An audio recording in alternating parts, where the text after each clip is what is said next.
Oh, yeah. You heard right. It's the Megapower Hour end of the year special edition.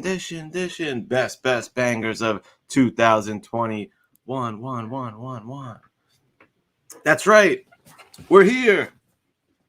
We're breaking it down. We couldn't let 2021 pass us by without a reunion of the immortality and the madness and the electricity that you've come to expect. So, yeah, man, we're here. I see all the beautiful people in the chat, and let me, without further ado, bring in the other half of the Mega Powers. He goes by the name of the immortal Biggie Shaq, brother.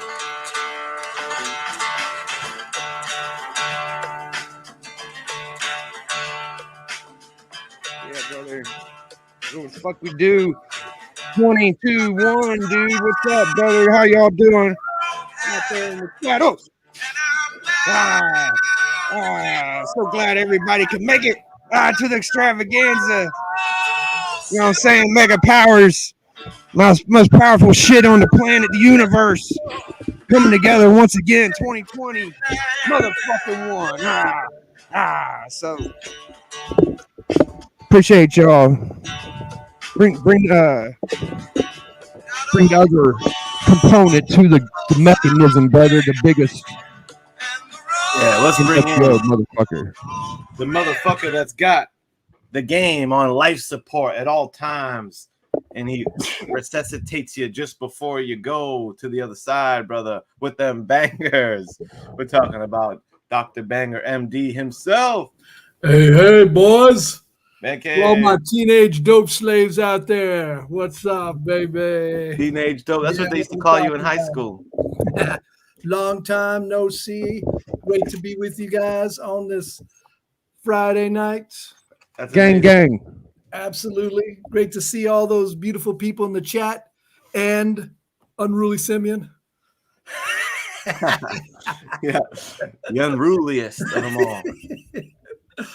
Just kidding. Yeah, it feels good to be back with everyone. Let's, for old time's sake, let's take some attendance, shall we? Because coming in hot right off the top, Funkadelic, Funkmaster Flex, Funk Comics, 814. I'm happy to see enough time has passed. Well, maybe I shouldn't jinx it, but enough time has passed that we don't see them RWO, those scandalous RWO posts. Captain Comics, ahoy! Captain. To the man who's steering the ship, Captain. Good to see you, man. And shout out to the Slamazon Tori if she's watching as well. Former, what was she, a heavyweight champion or a cover champion? What was the deal on the hunt? World champ. World champ. I think she got the title. Former world heavyweight champion, the Slamazon. Tip of the hat. Absolutely. There he is. Keeping it. Comics. I haven't seen you in 3 days. Yeah, see, a new handle. Okay, gotcha. Well, it's his old handle, but now official handle. Right. And I like that pick of you in the fire, C3, you stealing that from Gary? No, just kidding. Yeah. Just kidding. That's the deal. And a man who I was in his neighborhood just a few weeks ago, Aaron. I was in the mean streets of Michigan. Oh, I'm sorry, Minnesota. Anybody who hangs out with D-Runk is automatically suspect in my book, but we'll keep him here anyway. Yeah. Let's give a nice shout out to JT in the place to be. Hashtag BLB. Is that the Bad Batch? BLB? I don't think so. Is it? I don't know. Because I saw him say station, so I always think of. Yeah, it probably is. Shit. The BLB. What's the BLB, JT? Let us know, brother. My man, the G&D, Geeks and Drinks, Comics. I think he just touched down in C2E2. Uh-huh. And man, C2E2 looks like it is popping this year. Tons of community people, seeing all kind of pictures. I just saw my boy NRG Comics, him and his wife, just posted a pic with them chilling with CM Punk, and all kind of madness. It looks cool. I hear they're giving a special C2E2 Omicron variant edition. Not just, I'm just kidding, man. I was sure you say anything like that. You'll get to your flag right away, right? I have to say, I don't even know what's Omicron mean. Omicron's that new freaking coronavirus variant. Oh, I see. Dude, if you don't know what it is, good for you. You're not watching all the stupid crap in the world, man. I applaud that right there. I applaud that. The latest one I knew was the Delta one, so I guess that's passe, really man. That's passe. But we're not here to talk about that. Oh, that's funny. Oh yeah, here we go. Now I'm feeling like it's a power hour because we got Lasso in the house. Yeah, how does it go again? 84 time Nito, then Magneto. Like Daredevil has no fear. 84 and the gang are here to show us the best books of the year. Oh yeah, baby. Thank you, Lasso. I appreciate that, my friend. I know Lasso's gonna really like one of mine.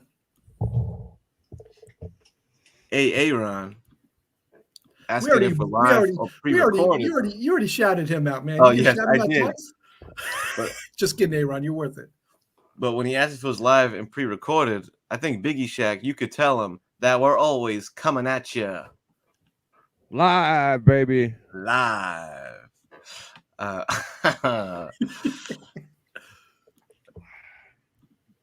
Oh, yeah. Here's my Northeast brethren. Sam I Am Comics. Just the OG day one Megapower Hour alumni. Yeah. Homie. Hey, hiya, Lucha Libre. That's NWO represent. NWO status all day. Good to see you, my friend. I miss hanging out with Lucha. I had a brief hangout on a panel with Hialeah. It was like late last Saturday night. I randomly jumped into Bub's stream. I was hanging with my boy Lucha.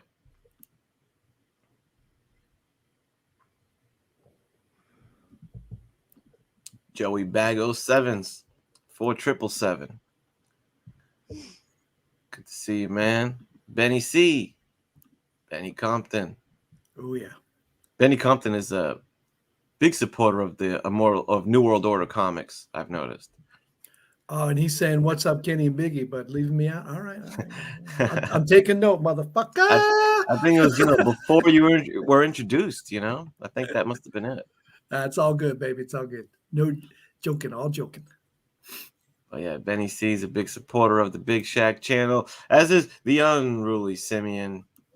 Unruly. I'm digging the current profile pic. Almost looks like those Power Ranger things, like Simeon. Pterodactyl. Dude, that's true. Is it? I don't even think there is a Purple Ranger. Or is it the Powerpuff Girls I'm thinking of? Oh, maybe. You're always thinking of the Powerpuff Girls. Yeah. What's up with that? Little kink. CFAB, number one. Good to see you, C. Big Who Dat. Big boy, 5 times. What's up, baby? Yeah. Big boy champion. That's right. Current champion. We're breaking it down. The best ones of the year. And just to give you guys, the framework, which we're going to get into momentarily here, we're only, we're showing the pickups of 2021 only, which was actually kind of a light year for me. So it's not going to be too banger fest. But I think I did all right. Pure Gosu. Hashtag Best Silver Surfer Collection on YouTube. Mm-hmm. Which, to my chagrin, I tell him that. Oh, yeah. NYC. Kavi. All bangers all the time. And Kavi, let me know if I know you're a fellow watcher of the Succession HBO show.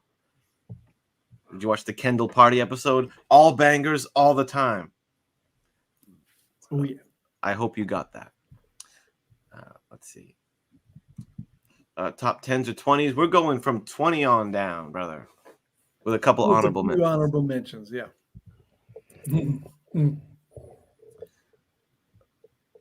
Okay. Decent weather in Chicago. Okay, so it sounds like NYC is at C2E2. Southern Comic Geek. Big, you bringing us to Banger University tonight? Yeah, you might get a lesson, couple Grad- classes. Graduate level courses, man, only. This is PhD Yeah. stuff. You know what I'm Premier. saying? You gotta watched get your your, doctorate. You get a PhD and an MD after this. Yeah.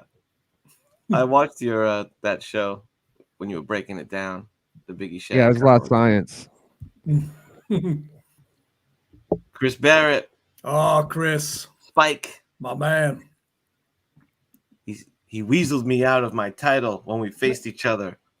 Oh yeah, and he always brags about beating Doc with the shitty book. He's like, yo, who else beat Doc? No throwing shade on my boy. He got me. He got me. It's all good. Yeah, I'll get my revenge. Yeah, he's got to defend it. That's all. Deadpool's baby with a Z. Good to see you. Okay, he's not at C2E2. He's just keeping tabs on the situation out there. I like it. He's at MSG. Okay, working tonight. Very nice.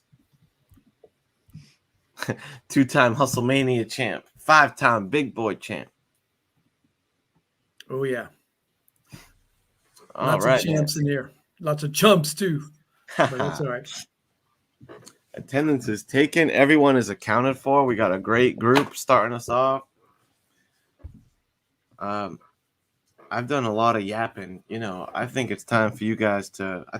We were talking about started off with just a quick honorable mention showdown.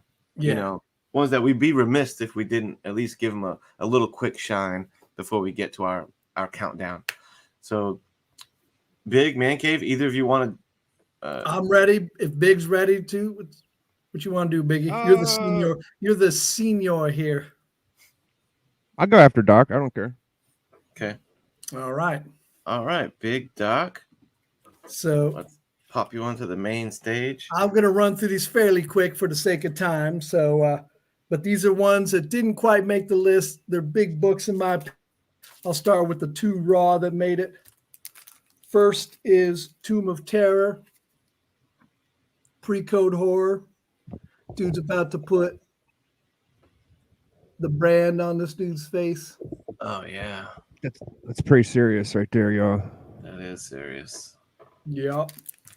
This one is super hard to find. I consider it pre-code horror and sort of Atom Age war combined. We got a Russian ghoul sort of pulling out this other Russian from the grave. Dang.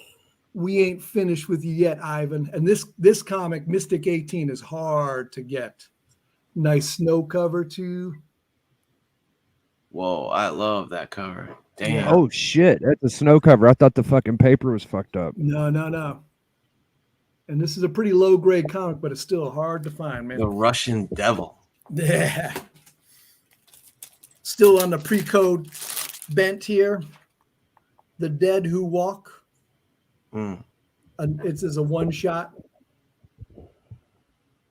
Oh, those are some talkative ghouls. So you got some headlights, got some ghouls.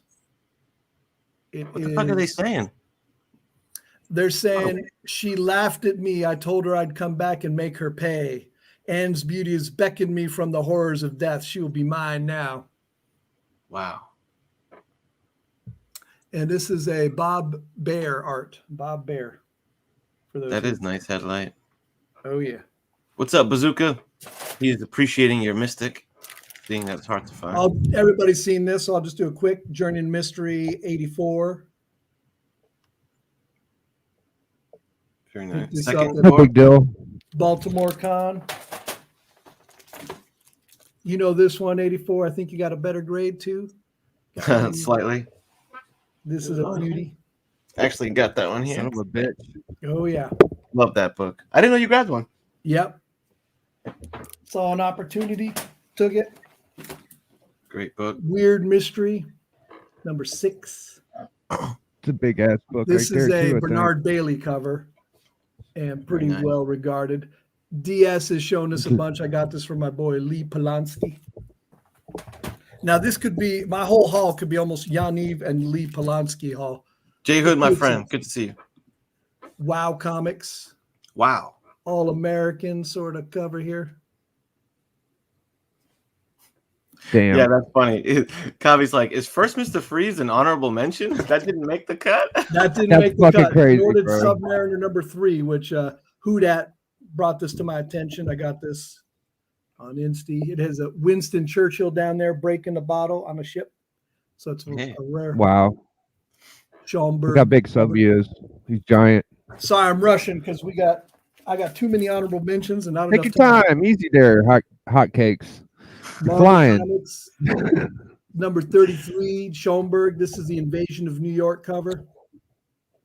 It didn't make it because I just got so much good stuff. It's hard. I got to make a decision, man. That's all. That's fucking beautiful. That's depicting Japan invading New York? Yes. Whoa. Invasion of New York cover. 2 more from my honorables. Captain America. Oh. 16. Oh, this is on his fucking hold him backs, dude. Red God Skull damn, cover. bro. Oh, that's disgusting. Can you pull in closer on that Red Skull? That looks like a weird Red Skull. That's so fucking gangster, bro. Is that He looks wild. who did that cover? That This is goddamn is beautiful. Al Iverson. Al Iverson. Fucking Iverson, I knew it. God damn You it, got that's the, good. you shit. got the bondage over here. He's got them Bucky. weird curves.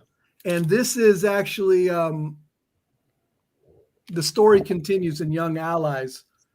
And I got that one too, but it's not on my Fucking so that With the crossover. What's up, Coach Vic? And Vancouver Comic. and lastly, Select Hey. Comics, All Select Comics number 2.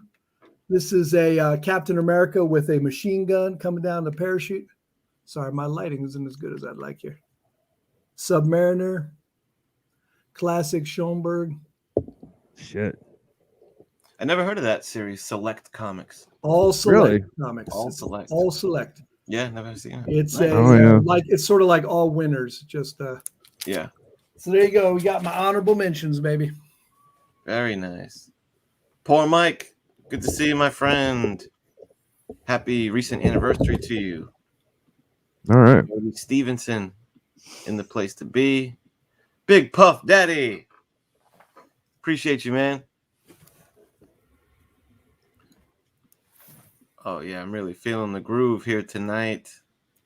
Pure All goes right. to, yeah, pre-Marvel. Yep. So my boy Madness AOK me this one. Oh, yeah. Fucking love it. Yeah. Love that. Stanley Yo. and Kirby. Oh man, what a flip through, dude. This is one you gotta poke open and just look at every now and then. That Got this. Galactus had a lot of emotion. Oh, Yeah. high evolutionary. Yep. Can't leave that on my honorable. Oh man. People breeder. So That's we a hell got of on an Power honor. Hour, man. First high evolutionary on the honorable mention. I kind of like this one. This is the weakest book of the show so far, but it's pretty cool. No, that's cool. I like Deadpool that. versus Wolverine camp. It's almost like a Can't complain. twist on the Hulk Wolverine situation when he's in the claws reflection. Yeah, exactly. This is a cool book. This is a modern book I like. It's First New Voodoo, and I think it's a 1 in 50. And this is fucking pretty rad. Oh, that is nice. It's raining skulls. Yeah, it's a floating Yeah. head cover too. Yeah. Yeah, it's pretty sweet. And I got my 10-cent Tales of Suspense 18 First Cry. Put $50 on that. I was like, fuck it, I had to get one. Get a little. Some cool old monster books. Those pre Tales to Astonish 27 monster covers are dope. First Agent Venom, Secret Avengers. Oh, is that first? I never knew what his first appearance was. There's two different ones. There's one for Amazing Spider-Man, and there's this one. So it's pretty That's a sweet. great first appearance cover. Is that Art Adams? I don't know. Oh, I don't know. It's I'm all not right. sure. I'll look. But it is fucking pretty cool. This is Moon Knight key I really like. It's like his first church Moon Knight or whatever. Like the skyline in the back. Yeah. Yep. I got this from 84. Ah, Hell yeah. just missing the trade dress, but it's otherwise, yeah, it's got the nice. Yeah, man. I was looking at ASM a lot this year, so this was big for me, dude. Like just getting this was First good. Gwen Stacy. Yeah, it's fucking Yeah. huge, bro. I'm Big glad book. that one ended up your way because that thing had like a lot of charm to it. I'm like, Biggie will love this book. Oh, I think this might be Gil Kane. I don't know. looks like It's it. pretty good. Yeah. And got this one too. And I got a couple slabs. So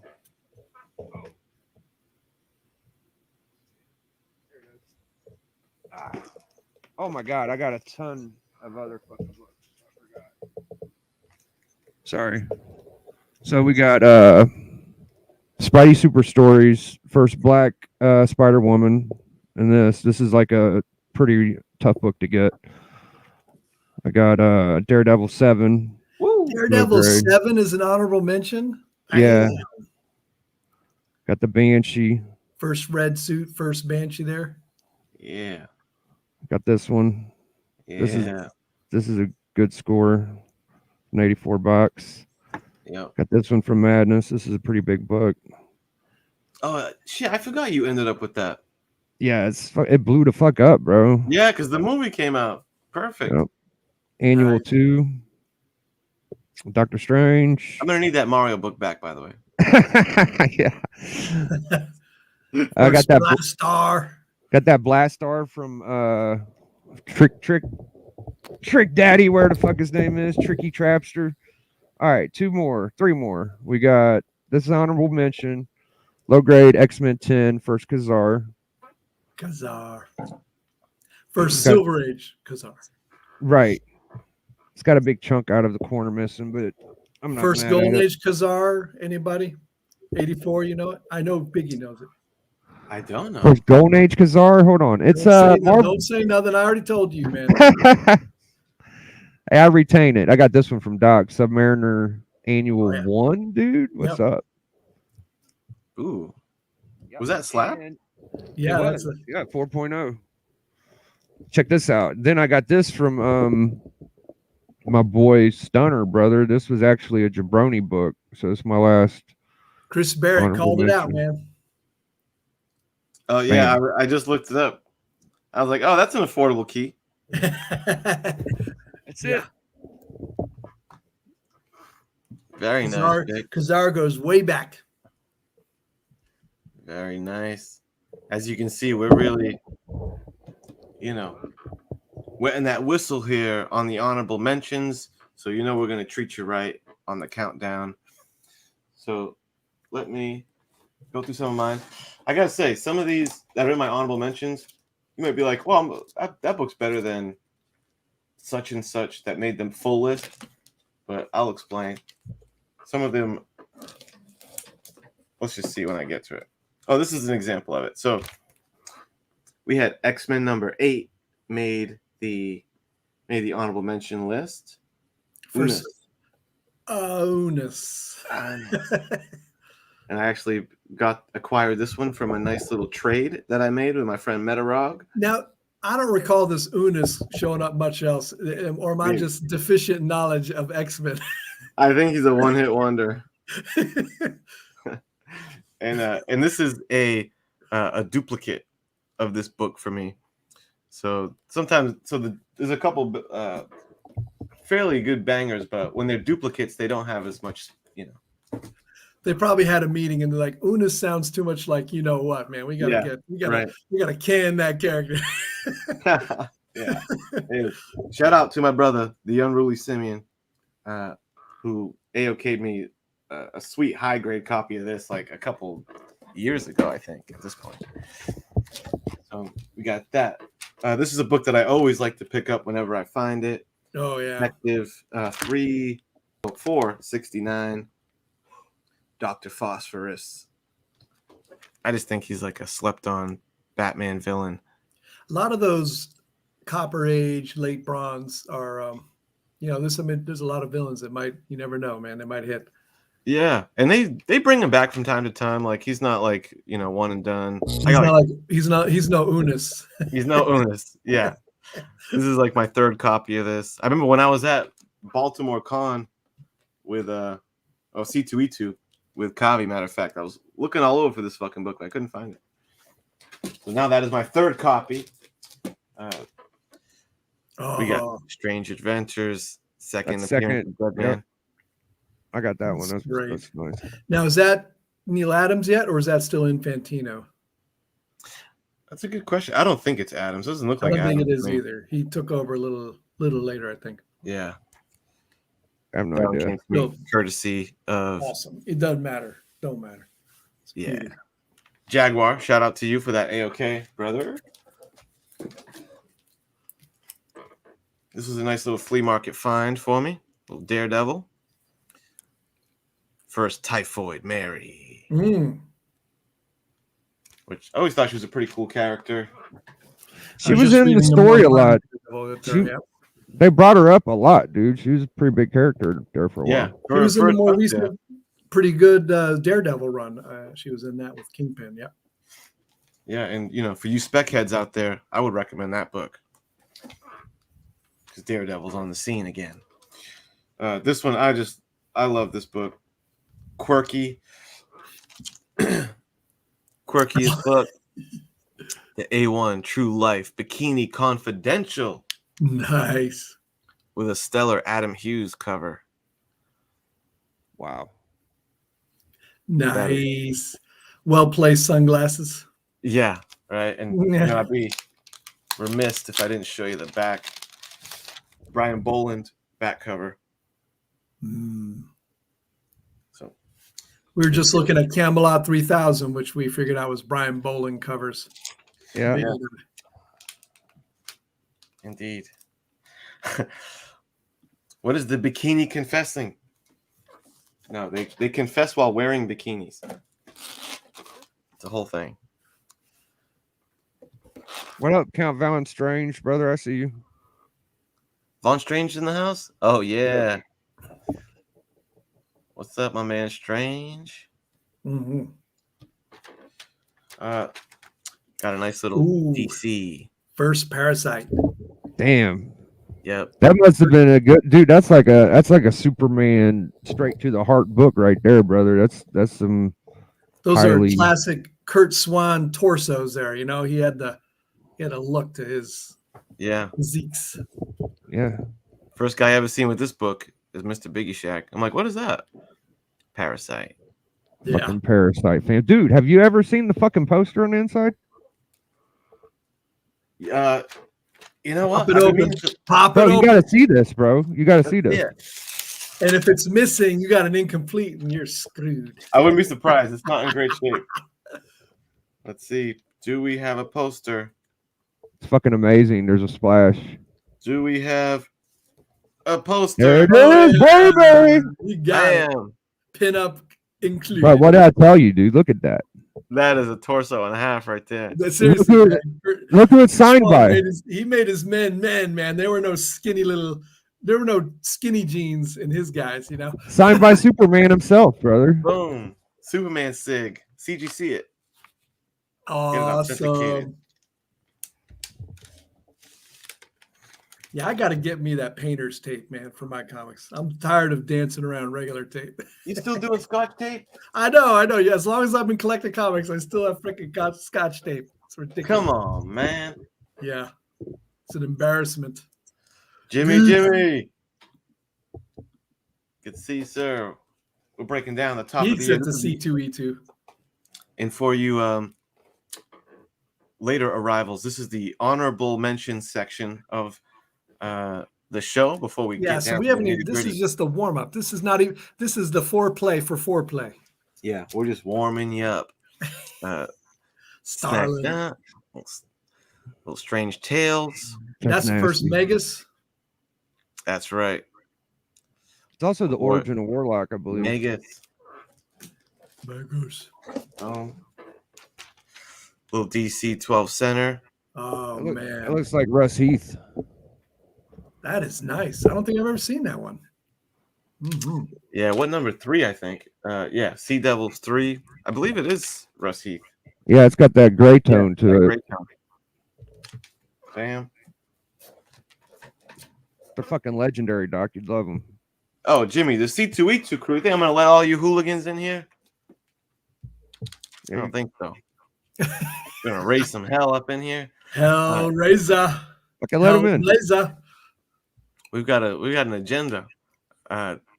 Swamp Thing 37. Oh, That's 7. I'm great. jealous of that one, bro. That's a great book. That's one of my It's a favorite. key. It's Swamp a Things. key. Hellblazer. They got a lot more they could do with that guy. He's an awesome This character. thing is in Love his comics. high grade right here Mhm. too. I stumbled upon this one right in that collection that I bought. No shit. Still not even in the top 20. Not in top 20 yet. We got that Tomb Oh of my Dracula. God, that's not. Oh, on the that top. would have made mine. That big Neil Adams first Dracula. Papow. Numero That is uno. such a great cover, man. Hmm. You know, we also got that Oh, ASM yeah. 4, Damn, and bro. this one definitely made it because it is super sharp and clean, and your boy got it for $1 at the flea market. That's nuts. Nice. It's an homage to that Green Arrow heroine comic, right? It kind of is, ain't it? Yeah, it kind of is, right? Got a little Todd McFarlane, Whoa. Batman. Why not? Why in the hell not? Dude, I reacquainted myself with my copy of that this year. I went back in my old boxes and found that sucker. It's pretty good shape too, but too late. Yeah. To dig. That's not a bad one, man. Dark Avengers. Snagged that maybe a couple weeks ago on the cheap. Nice little stealth find. As was this one. These 3 actually I just got like a couple weeks ago. Madame Xanadu, There you go.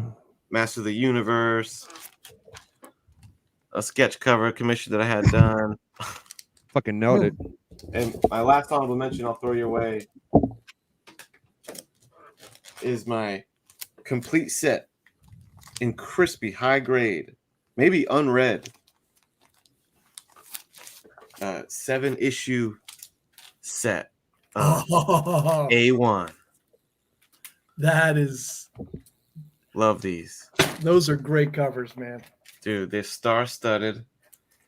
This one issue, Barry Windsor Smith, Alan Moore, Eddie Campbell, Dave Gibbons. Show that Moore first again, one again. Bill Sienkiewicz. Let me see if that's. Let's see. So this is actually not number 1, but it's the first one I showed. Man, that's a Steve. Is that a Dave Stevens cover? Looks like Barry Windsor. I don't think it is, It so looks. It has that. but it look. kind of has that look, right? It's beauty. Yeah, the covers are great on these. Yeah, I remember that one. I know that one. It's this one, and on the back has Glenn Fabry from Preacher fame.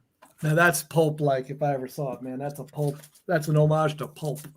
Is Oh, right yeah. there. I remember when you posted that one. That's Yeah, it's a So pimped sad. out priest. Little Mobius on the back. And then this last one. And of course, they got some Tank Girl.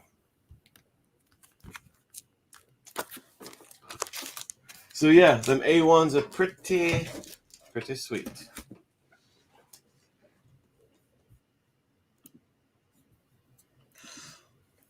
all right. Top All 20. right. How's Starting at the 20. chat Going doing? down. We're checking the temperature in the chat right now. We got YouTube is 90 Mm-hmm. in the chat. I need to chat with my boy 90 sometime soon. 90, hit me up this weekend, dude. We need to catch up, brother. Jaguar. Welcome. With that panther. I showed your Strange Adventures Dead Man that you sent me as an AOK in my honorable mentions of the year. Warlord. Okay. So, let's see. What do you think? A little round robin? Yeah, yeah. Oh, okay. All right. So, let's see. Are we working with 20 or do you have maybe a few more than that? I have 20 total. I have 20 exactly now. Oh, okay. Oh, good. Got it.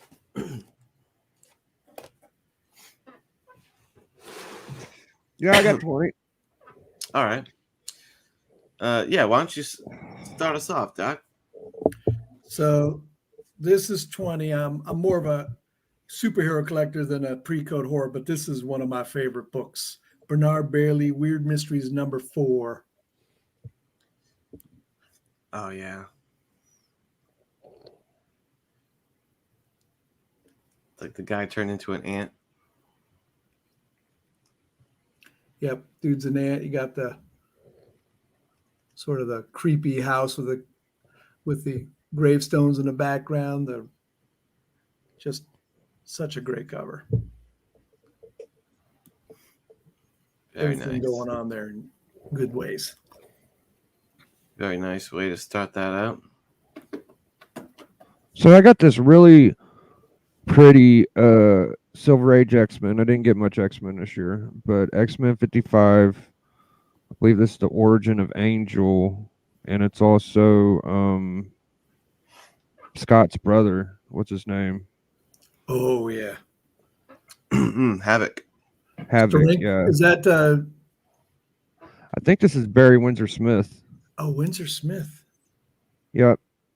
I just love this book. And it's a high grade, and I don't know, dude. There's something about it for me. Nailed all of that shit. Like, it feels like it's got a lot of Kirby Crackle type going on in the back. Yeah. I can dig it. Get us started with the ASM 300. Ooh. You know, this one, it's like my second one. I've never really heavily pursued this book. Both times that I've got one, I've like kind of just stumbled into it and just had a deal you couldn't refuse. This one was in that collection that I bought. So I wasn't like I was psyched that I was getting this book for that cheap, but I gotta be honest, I'll be looking to maybe move that bad boy sometime soon, because I don't know, I have a thing with that book that I'm really not too big on it. But it is in my top 20 though. Such a great book, man. Yeah, I would. Can't complain about that. No, you can't complain. I sort of like, I don't know, I have to say though, I sort of like the one right afterwards a little better. I don't know why. Do you? I like that cover better, definitely. Yeah. I don't know. I don't know. Maybe I've seen the 300s so much that I like 300. Yeah. All those 300s on the back just look a little goofy to me. yeah, I've seen that so much. Maybe I've gotten by. Oh, the fucking blasphemous. God damn. All right. Next up, Big Man Cave. All right. So this one is very high grade, Rockford pedigree, Spy Smasher war cover. I couldn't. Wow. It's just such a beautiful. You got the Capitol building, the eagle.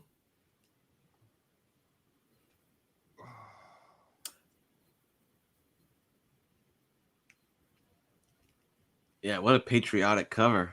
Yeah. Got this from my boy Stray Flexen. Very sharp condition. Like the colors pop big time. Yeah, it's for 1942, it's quite a high grade book, obviously. Golly. 42. Doc, don't play around, brother. Man. Almost looks like a facsimile, it's so clean for 42. 1940, I had to throw that up there in the top 20.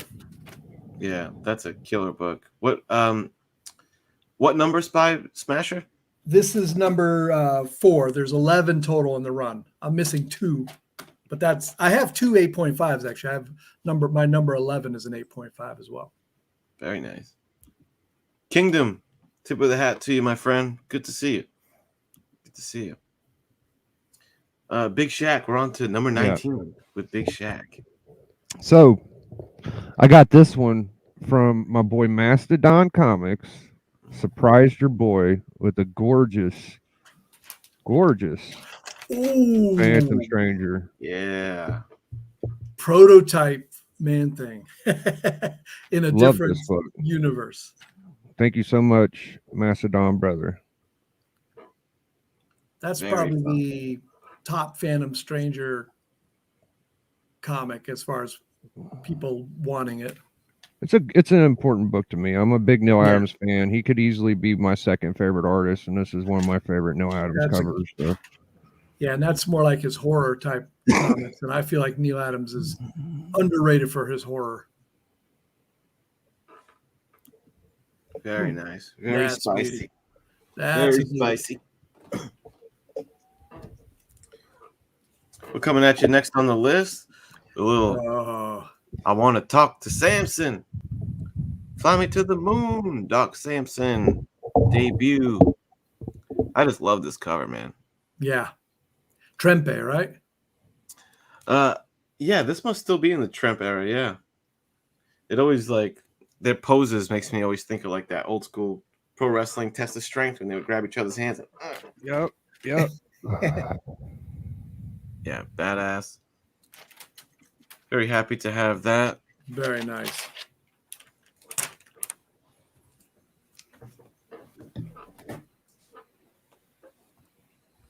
Yeah, 90 knows what time it is. All right. Next one, number 18. We are going with Marvel Mystery Comics 40. This is a Alex Schoenberg cover. It's a pretty famous one, very hard to get. It's the Zeppelin cover. So you got the Human Torch busting through a Nazi Zeppelin. Wow. Everybody's parachuting down. You got the crazy coloring. You know, Schoenberg always had funky pastel colors for his guns, but people love that. You know, and his detail was just ridiculous, even despite some of the cheesy nature of his coloring. But got planes going down in the background, the water, the parachute, just the detail. If you have the time to just look at it, you got Iceland, a little flag. You know, it's an invasion. Son of a bitch. Hell of a battle scene. Royale. And my boy Stray Flexen hooked me up with this one. Yeah, that Zeppelin splitting down the middle is badass. Yeah. So. What year is that? This is 1943, February. Marvel Comics, baby. Yeah. Can't complain. Yeah, very cool. War book featuring the OG Human Torch. Big Shaq. Later becomes the Vision. Ultron turns him into the Vision. They did. Yeah, they did do that. They retcon that, right? Later. Yeah, they did. Totally. Yeah. But it works. Yeah.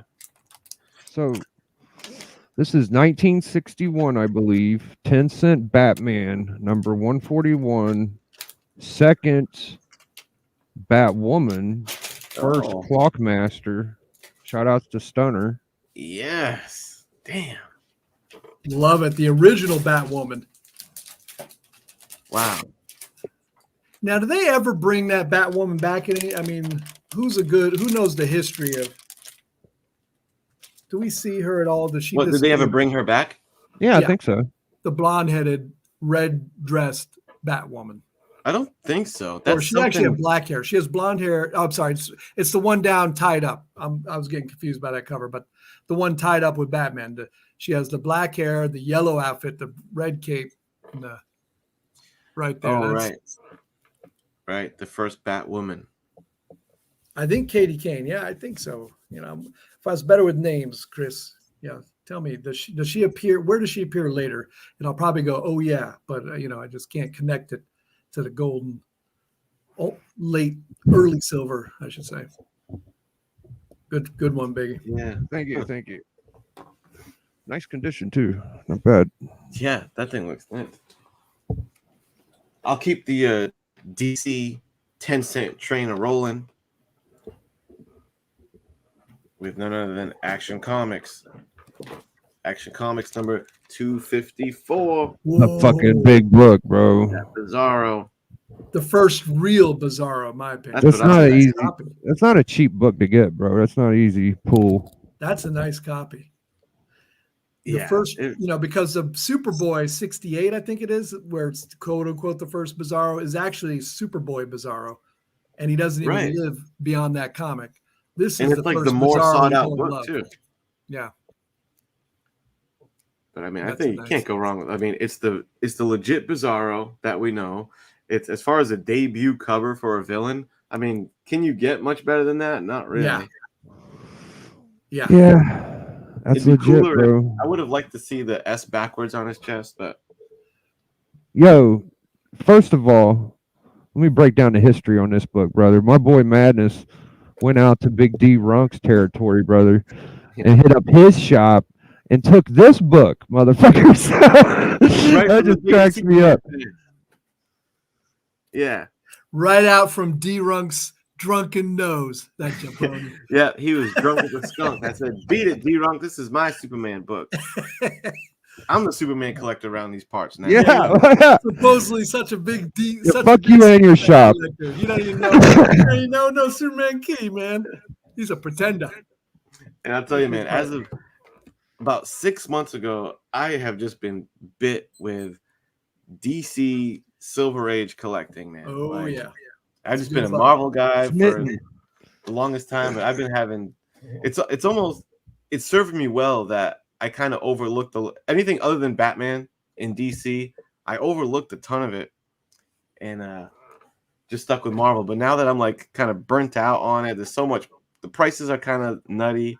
Yeah, I'm having so much fun like digging back into all the DC. It's a good time to collect DC Silver Keys, man. It's like they're still.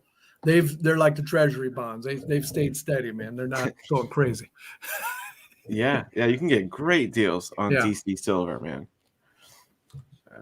Oh yeah. And what's up? Speaking of, you just got a shout out moments ago, Mastodon. Yep. There you go, Mastodon. Thank you, brother. And what's up, Ray? Thanks for hanging out, man. And I got a little surprise for the chat a little bit later in the program, and then so stay tuned for that. But we're at 17 now. We're at 17. Yes. All right. So this is number 17. The good old CC Beck, 1941. Wiz Comics 17. Early war cover. Captain Marvel punching out a tank. Oh, that's dope. Knocks out a tank, literally. Reminiscent to Superman punching a tank. Such a great trade dress, Wiz Comics. I feel like you like trade dresses, right? 84. Love a good trade dress. Wiz Comics is, to me, one of the better ones. It has motion to it, as you. Yeah, the speed lines is what makes it pop. Yeah. And nice early war. This is I think this is the first time they actually acknowledge that they're fighting Germans by having the actual cross as opposed to just a skull. Before that, they didn't quite call them out as being what they were. They'd have things like a skull instead of the swastika. But once Captain America came around, that all changed. Captain America 1, everybody started throwing this out. Yep. Very nice. Big old trade dress, too. That thing takes up at least like 40% of the real estate on that cover. Yeah. Very nice. Number 17 for Big Shaq. Love this book. Love you, Doc. Red Guardian, brother. Oh, yeah. Nice.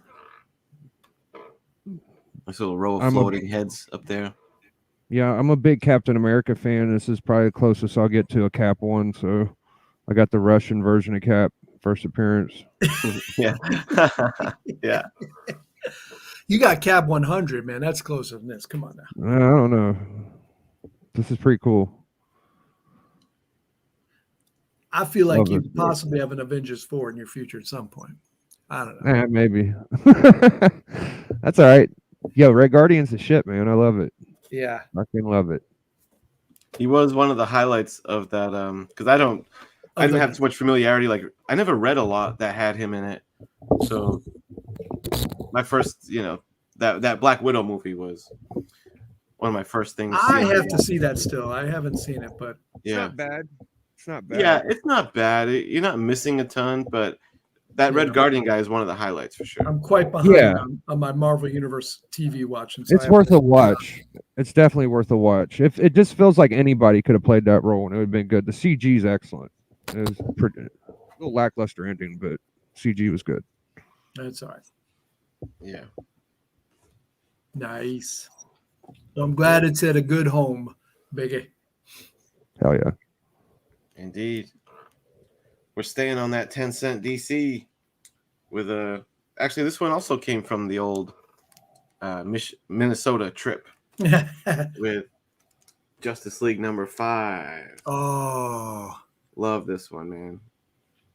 And that has Green Arrow on it, because before that it was almost all the the Aquaman, Yep. Martian Manhunter, Wonder Woman, Green Lantern, Flash, but now you got Green Arrow on the cover too. That Wonder Woman drawing is stellar. Yeah. It's pretty smooth. It's like, now they have her in battle armor and shit, but back in that's the day, Batman and Superman in the background. I didn't realize that. She had fucking heels and ballerina ties around her. They were not respecting her Amazonian battle culture. But yeah, that's another. I get a kick out of the Justice League of America covers because now those are Batman. Are those Batman and tiny. Superman way in the background there? Look how small they are. Teeny tiny. Is that the first time they're on the Justice League cover? Because they don't feature in Justice League for a while. Even yeah, it's like I think they're there in the books, but they always put them like in the back seat. Like they wanted to put over these guys, Mm-hmm. But I just love it's just such clean line work. What a cool design. I don't even remember this cover, man. I know I've seen all the covers, at least the first 10, but for some reason, but that's awesome. Yeah. Yeah. Love that one. So happy to have that early Justice League in there. Bam. And Mastodon, I saw your message there a little earlier about the Mastodon music conversation show. Make sure you check them out. Maybe you'll get an appearance. Yeah. I think you had Puff on today, if I'm not mistaken. So check out Donnie. All right. Number 16. I have to at least have one Superman comic. I'd be remiss in not having a Superman. So why not, from 1941, Action Comics 39, one of the first war covers. Pretty high grade for this comic, 6.0. Ooh, I've never seen that one. Coming down, you got the Nazis there with their spotlights, and look who they caught, man. They're in trouble now. That's me in the spotlight. This is our losing my Fred Ray cover. Fred Ray. Golly. The colors are nutty. The green. I rarely see green, I feel like, for the Action Comics trade dress. Yeah. They're the soldiers and early as fuck on this one. Yeah. This is a nice grade. Let me see that little bubble header up there in the corner. Okay. Nice. What number? 29? 39. 39. Man, dude, that's legit one of the coolest Superman covers I've seen. Yeah.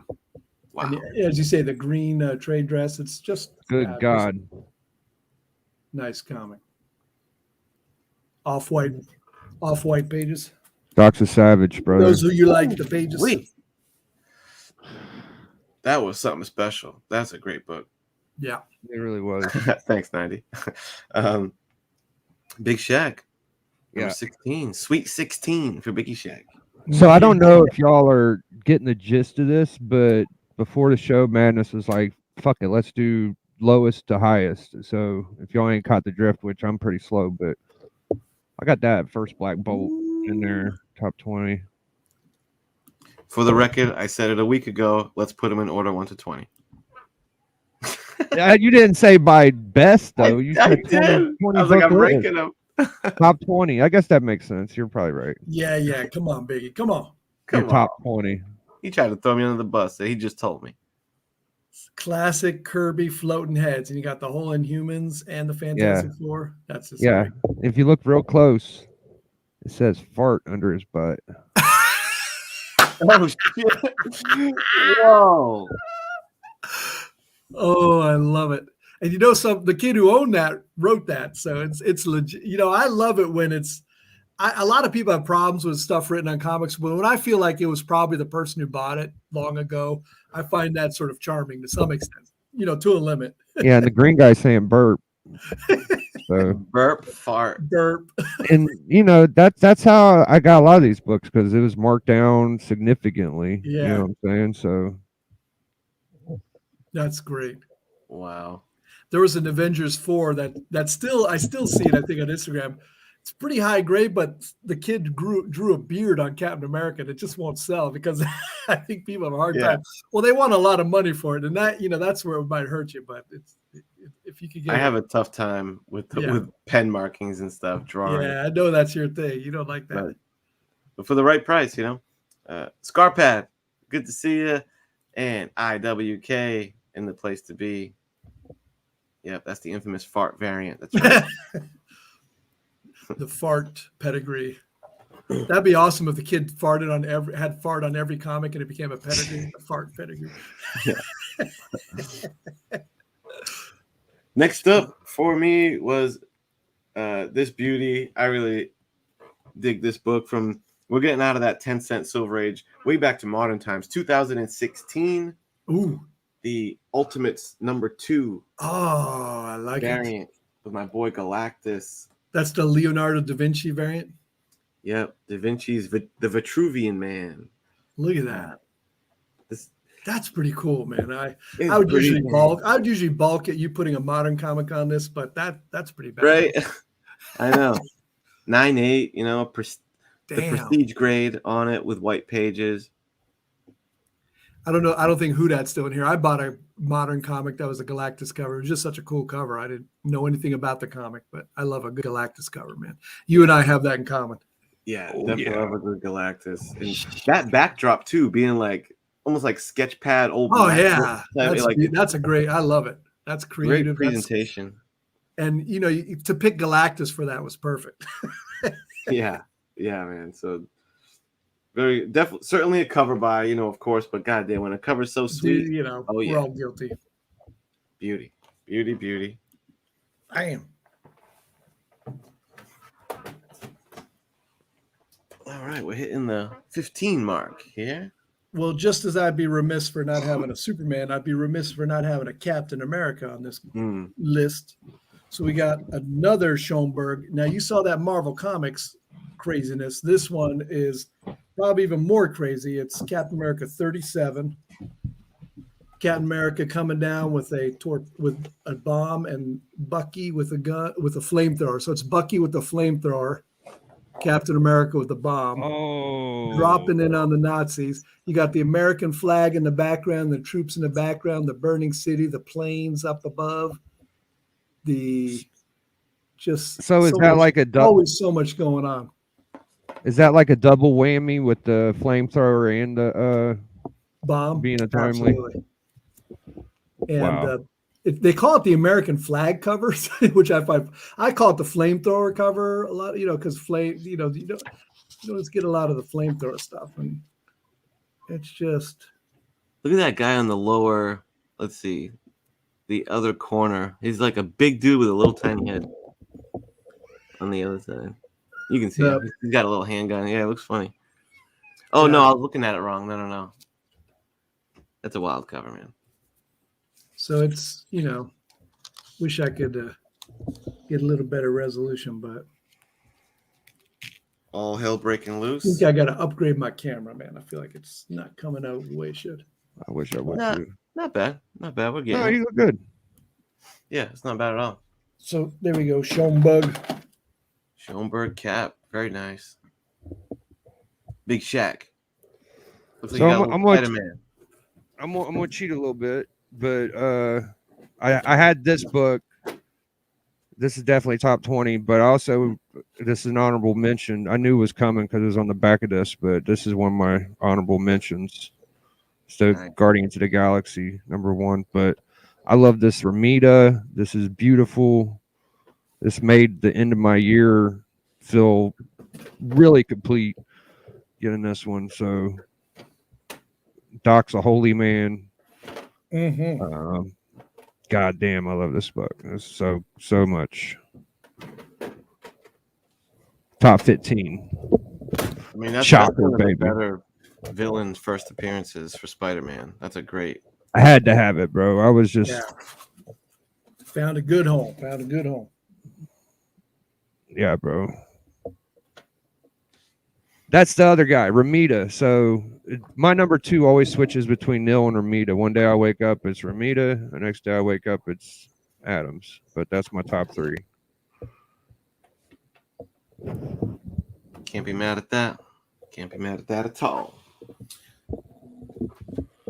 All right, next up for me, we're staying in that modern age, 2015, baby.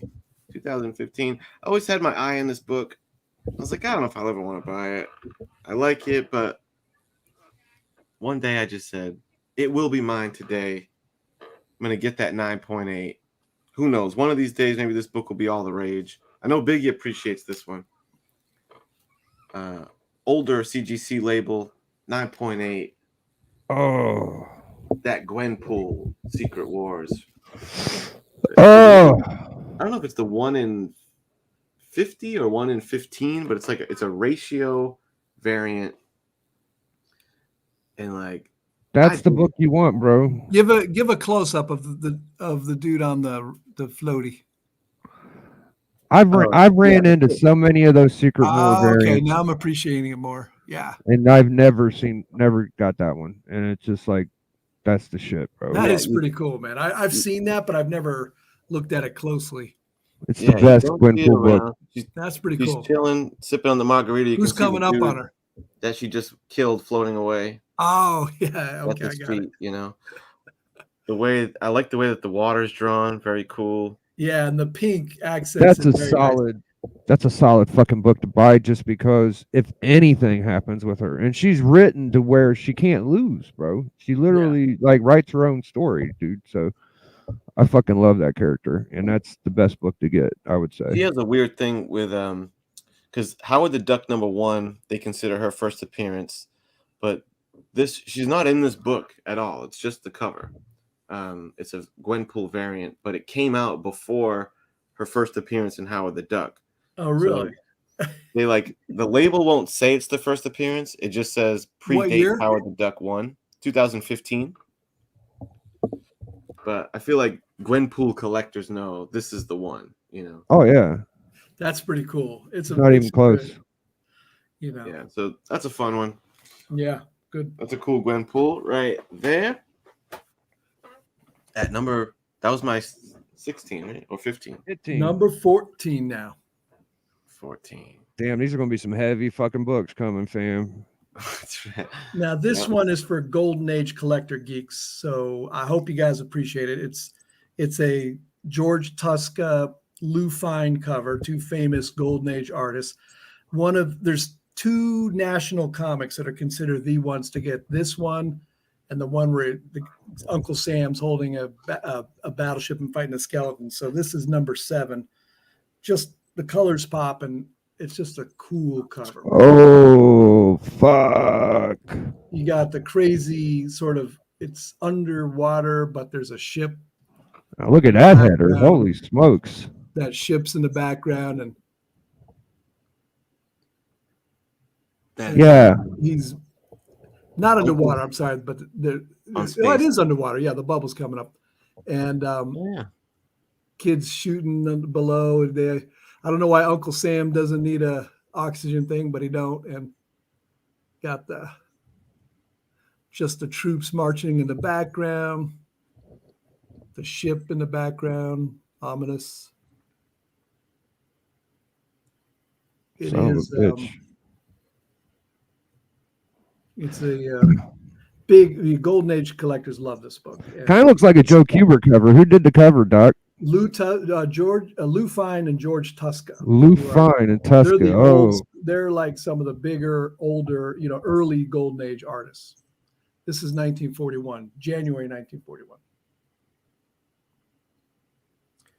I love how like surreal it is. Like Uncle Yeah. Sam, underwater, alien race. It's like it's And when I awesome. see it, if you ever saw the movie Wizards from 1970s, for some reason it always reminds me of that. Like it's just Yeah. the guns, the way they are, the way the guy's getting the skinny guy getting the Nazi getting smashed upside the head. Just trippy, man. Yeah, that's a wild cover. Yeah, I like that the guys aren't like wicked jacked. Yeah. They like these Yeah. scrawny, elongated. Like it's a very trippy cover. I like it a lot. Yeah. I can dig it. Big Shag. yo. Now, Uh, this is definitely one of my favorite pulls out of a long box this year. I got this from my LCS, and I think I spent $3 on it, and I got that first Cho Hawk, brother. Amadeus Cho, Hulk. Any AF-15 homage is a good book to me, man. Yeah. Now it does have a couple spine ticks on the back cover, but I mean, I fucking paid $3 for it. You know what I mean? So yeah, I wouldn't worry about that. Yeah, that's the beauty. Yeah, I'm pretty proud of that one.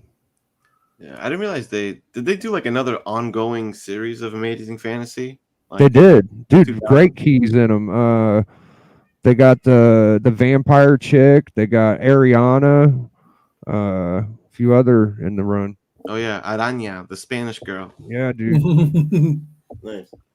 Oh man, don't get me started on Booty Gwen. You guys know about Booty Gwen. Oh yeah, the Latina variant. What do you say, Araña? Yeah. My next one, I'm hitting you with that Sentinel, man. Ooh, yeah. That X-Men 14. Jazz Hands Kirby. Yep. Gotta love it, man. Oh man. Dude, that might be my favorite X-Men cover ever, bro. Yeah, Biggie loves this one. As you should. It's beautiful. Mm-hmm. It's a human-like robot monster. It's the greatest villain of all of them. It's early X-Men, Silver Age, Kirby. It's got the whole gang, and the fucking Sentinel looks alarmingly, scary. So that's it, bro. That fucking Kirby gets one crack at these first appearances, bro, and he fucking knocks them out of the park. This is the Sentinel for me, brother. Beautiful. Yeah, I need to. This is my second copy of this one that was in that collection, and I'm like, I wish I found a 12. That's the Juggernaut one, right? 12. Yeah. Because I feel like those two pair so well. Oh yeah. The red covers. Yeah. Villain. But yeah, it's my second 14, which it ranked a little lower on the list just because it was my second copy. This is my first one. You got most X-Men bangers at this point, don't you? 84. I mean, you're missing.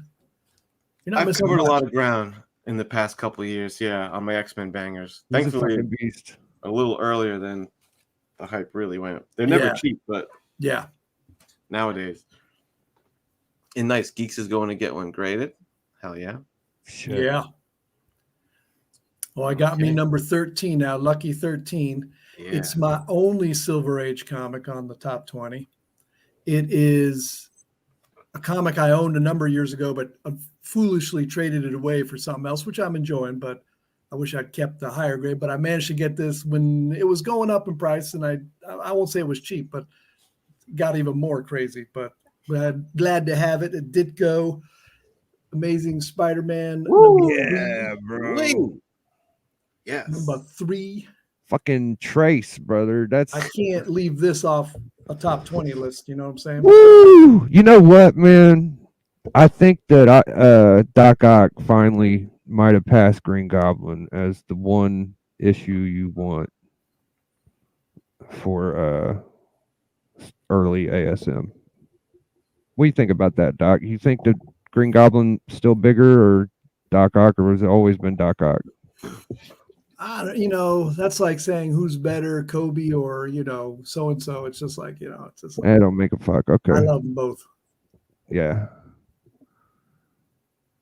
That's a great one. Green Lantern had more impact on him with the death of Stacy, Gwen Stacy, and a lot of that shenanigans. On the other hand, Doc Ock was trying to marry. He was always trying to get Aunt May. Yeah. I don't know. Now that I think about it, there's a lot of shenanigans. Who fucking knows? I like Mysterio. I would think Mysterio. I think Green Goblin is still, what Joker is to Batman. Green Goblin is to Spider-Man. I think he's still got the top spot. There were such important storylines with Green Goblin. Doc Ock is there, but I'm gonna have to. I think, but he's up there, man. It's tough. He's really, he's like a very prominent. He's not just like one of the rogues gallery. Doc Ock is definitive. Yeah, I think you could. It's almost like you could say Joker and Two-Face are kind of like Batman's main bad. Like Harvey Dent is really intertwined in Batman's life, as is Joker. So I think it's like a Joker Two-Face thing. Sometimes Catwoman and Batman are intertwined. Yeah, they intertwine quite a bit.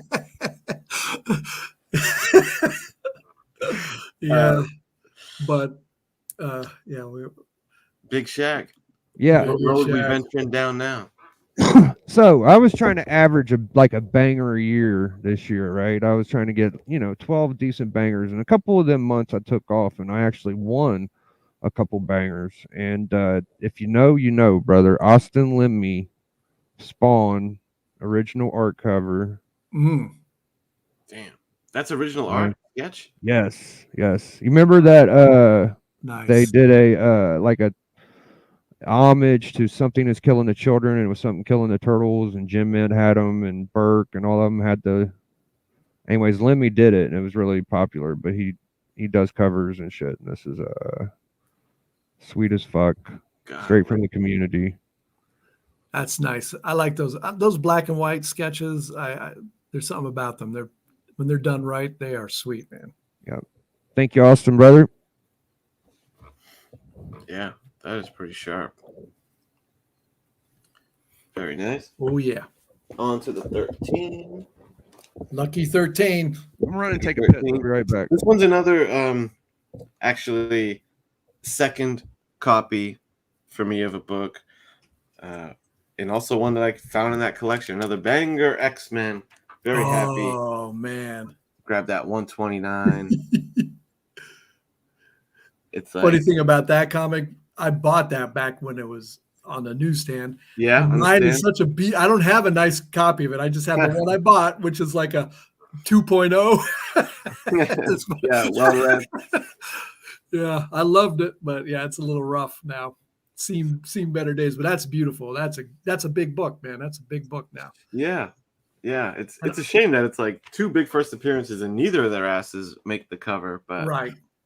It's even though it's still a badass cover though. Like I love that. And the price of that suddenly climbed earlier this year when it's all started going. I kept trying to get a 9.8 and it just kept going higher and higher. I was like, I'm not paying that much. And then the next time it was up, it went even higher and went higher. And then, 3 months later, I'm thinking, shit, I should have paid what it went for 4 months earlier that I thought it was too high. So I'm just sort of like, yeah, I'll keep my 2.0 and enjoy it. Yeah, maybe I'll submit these one of these days, but it's beautiful. Always dug this book. It's just right in that sweet spot of X-Men. The early 100s, 100 to 150 is like, I love that shit, man. Yeah, great What a stories, great art. One great of the greatest runs of comics of all time, I say. It really is. Yeah. I mean, it was the thing that people read in the early 80s for Marvel. I mean, that really was the biggest. Yeah. Change the game, as they say. Mm-hmm.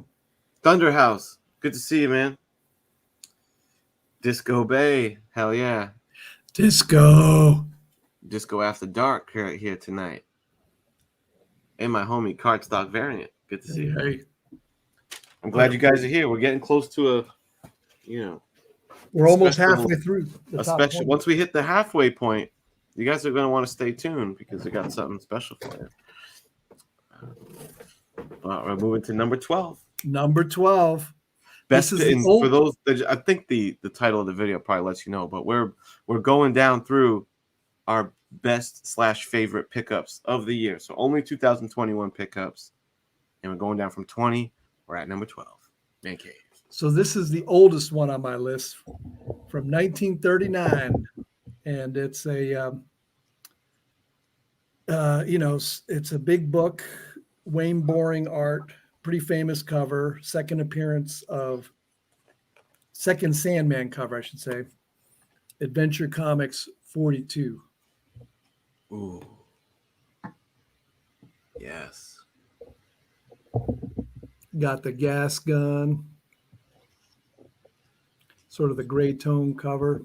Yeah, I was gonna say like the shading and the line work on that is Yeah. like it's textured so great. Yeah, this is like when I was mentioning the last comic being classic Golden Age. This Adventure Comics was all around all the 1930s Adventure Comics are classic Platinum and Golden Age comics. Gorgeous. Amazing how similar that era Detective Comics and Adventure Comics looks. 'Cause Yeah. if you look quick, the header looks similar. Yep. Big time. And speaking of headers, you got to love it. Just a big old header and another thrilling episode of the Sandman. You got. Where's the signature? It's somewhere around here. I thought. Boring. What was his last name? Yep. I'm losing it. Oh, there it is. Thistle is the cover art. Sorry, Thistle. What's wrong with me? You can see his signature right there. Yeah. Craig Thistle. Thistle. Clean as a whistle. Thistle. That's right. OG Sandman is awesome. Yeah, It really is. this is from my boy Lee Polanski. Roman Polanski? You hang out with that guy? Lee Polanski. Yeah, Oh, I was gonna say. he's a comic dealer. Oh, That's Doc's crack dealer. yeah. Yeah. Biggie Shack, take him to hell with number 12. So I'm not used to having nice, pretty shit, like high grade, cool books and shit. And that's my buddy Whoa. Doc. Yes. Oh, I love that. I fucking love it. That's just. I have it on the wall over here too. My copy, which is lower grade than yours. I sent you my higher grade. I got a 9.3 on the wall. That's my blood brother, Doc Savage, brother. He just knows, dude. Yeah. I have the original raw one that I bought. It's actually in pretty good condition too. It's a great comic. Fucking love this. Is this the first fucking Joe Fix-It, dude? I believe so. No, it's not. Mm-mm. Okay. Look, It's in a Hulk comic, the first Fix It. Okay. it's just a cool cover. All right. It feels like the classic first cover. Fix-It. Fuck it. Big John Buscema. The man, I John did- Buscema. Yeah, give shout outs to Buscema. Yo, the back of it? What? Ooh, golly. Yeah, look at that. What? And Good if you spin Lord. it around big, that's like that. You know how there's that trend of they're not what's the word I'm looking for? It's not almost like a negative space cover where it's like Oh yeah. the color of the background is kind of like blended into the character. That's kind of a throwback to that, the way it bleeds into their pants and stuff. It has a negative color cover vibe. I don't see nothing wrong with the book. I've looked at it. I don't know what Doc's talking about, but Beauty. Well, Yeah. Yeah. it's a blueberry slushy, brother. Yeah. All day. That's CGC Yeah. for you. You never know when they'll give your ass a 9.6. Beautiful. No, Lasso, I don't think I did. I'd like to see. You should send me give me the inside track on that, Lasso. I might want to see that. Okay. Flea Market Find for number 12. Gatto. Smoking hot deal on this. He didn't see me coming. You know what I mean? Untitled was a fantastic 15-cent Detective Comics featuring our friend Batman and the debut Talia al Ghul. Oh yeah, You know, very nice. Neil Adams, Mm, Talia Ghul. mm. Yep. Fuck. Very ominous, about to get sorted down. The League of Shadows. What a fucking pristine looking copy too. God damn, that's a pretty Yeah, book. that is pretty. You got It's not that in the bad. flea market, huh? The spine's got, you know, a little something, Okay. but it ain't that bad. Hey, for a flea market find, that's gold. Good Yeah. golly. The Death Dealers. Good golly, Miss Molly, dude. Yeah, it's a very solid Batman key. You know, when you're trying to like navigate, trying to find like cool, like important, monumental, meaningful Batman first appearances that are not in the Golden Age. You know what I'm saying? True first appearances. You know, the list is smaller, but I think League of Shadows and Talia al Ghul is And Ra's al Ghul. and Ra's al Ghul. Yep, Yeah, is one of the more solid. You know, Man Bat would be another Bronze Age first. That's pretty cool. Bronze Age. I think Poison Ivy's Bronze Age, right? No, that's silver. Silver, absolute silver. Mm. She's a legit first silver appearance though, because some, silver had a lot of reappearances after their quiescence, but Poison Ivy. Oh, right. Maybe that's what I'm thinking. Poison Ivy and Mr. Freeze are the big Silver Age. Big silver first. Here. Sweet. Yeah. Now I don't know. I think it's almost a sin that this is number 11 now. Number 11. I don't. Double hockey stick. If I redid this list, this probably wouldn't be number 11, but I'm not going to change it now. It is the first superhero crossover in a comic. So the first time you had a superhero from one comic coming within the same company, coming into a comic of a different superhero. Okay. And it's 1941 Mac Rayboy cover. Master Comics 21. God. Captain Marvel comes into Master Comics at this point was a Bullet Man mostly, Bullet Man and Minuteman, and this is Bullet Man and Captain Marvel meet and fight Captain Nazi. Holy smokes, dude! And Is that first Bullet Man, right? It's the first part of an origin of Captain Marvel Jr. as well. So it's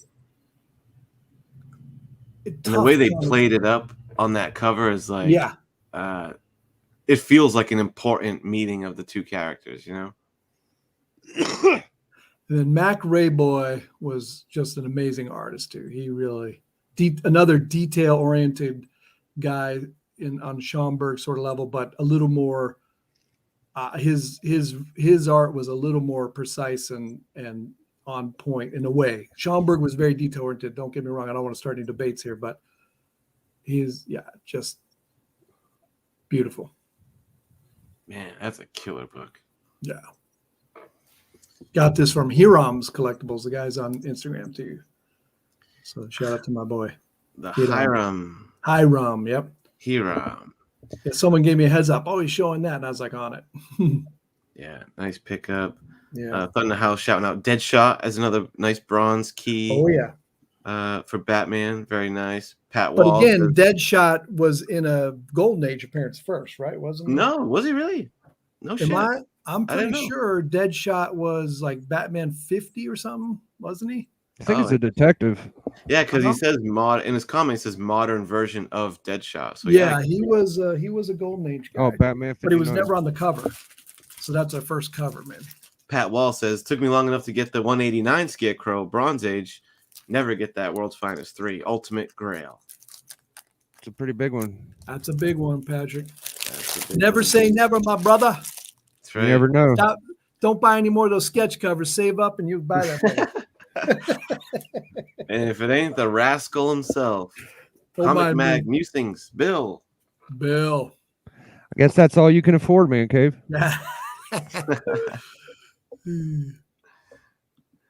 Craig Fessel on New Adventure 27 was amazing. Yeah, he's a legend, Fessel. He's definitely adventure comic legend. Heck yeah. All right, Big Shaq, you're up. Number 11. Number 11, dude. So we're gonna get into that top 10 priority, but yo, shout outs to my man. What the fuck's his name? God damn it. Wild Comics, dude. Wild Comics. This is the biggest banger ever won Whoa. Woo! As a prize? as a prize. Damn. That's a crazy prize. Yeah, it's fucking sweet, bro. I won a sweet prize. I couldn't believe it. I always wanted to win like a big boy cool prize, and I fucking did. So. Fuck yeah, bro. Isn't that Kubert's kid or something there? Who did Yeah. that? Yeah. Yo, Gambit is just as important as fucking Storm or Wolverine or any of them cocksuckers in my mind. He's part of the fucking team. He's pretty cool. He probably gets the most pussy. You know what I'm saying? They haven't done him right in the in any of the movies yet. That's the problem. No. I fucks with Gambit, dude. I got 2 Gambits.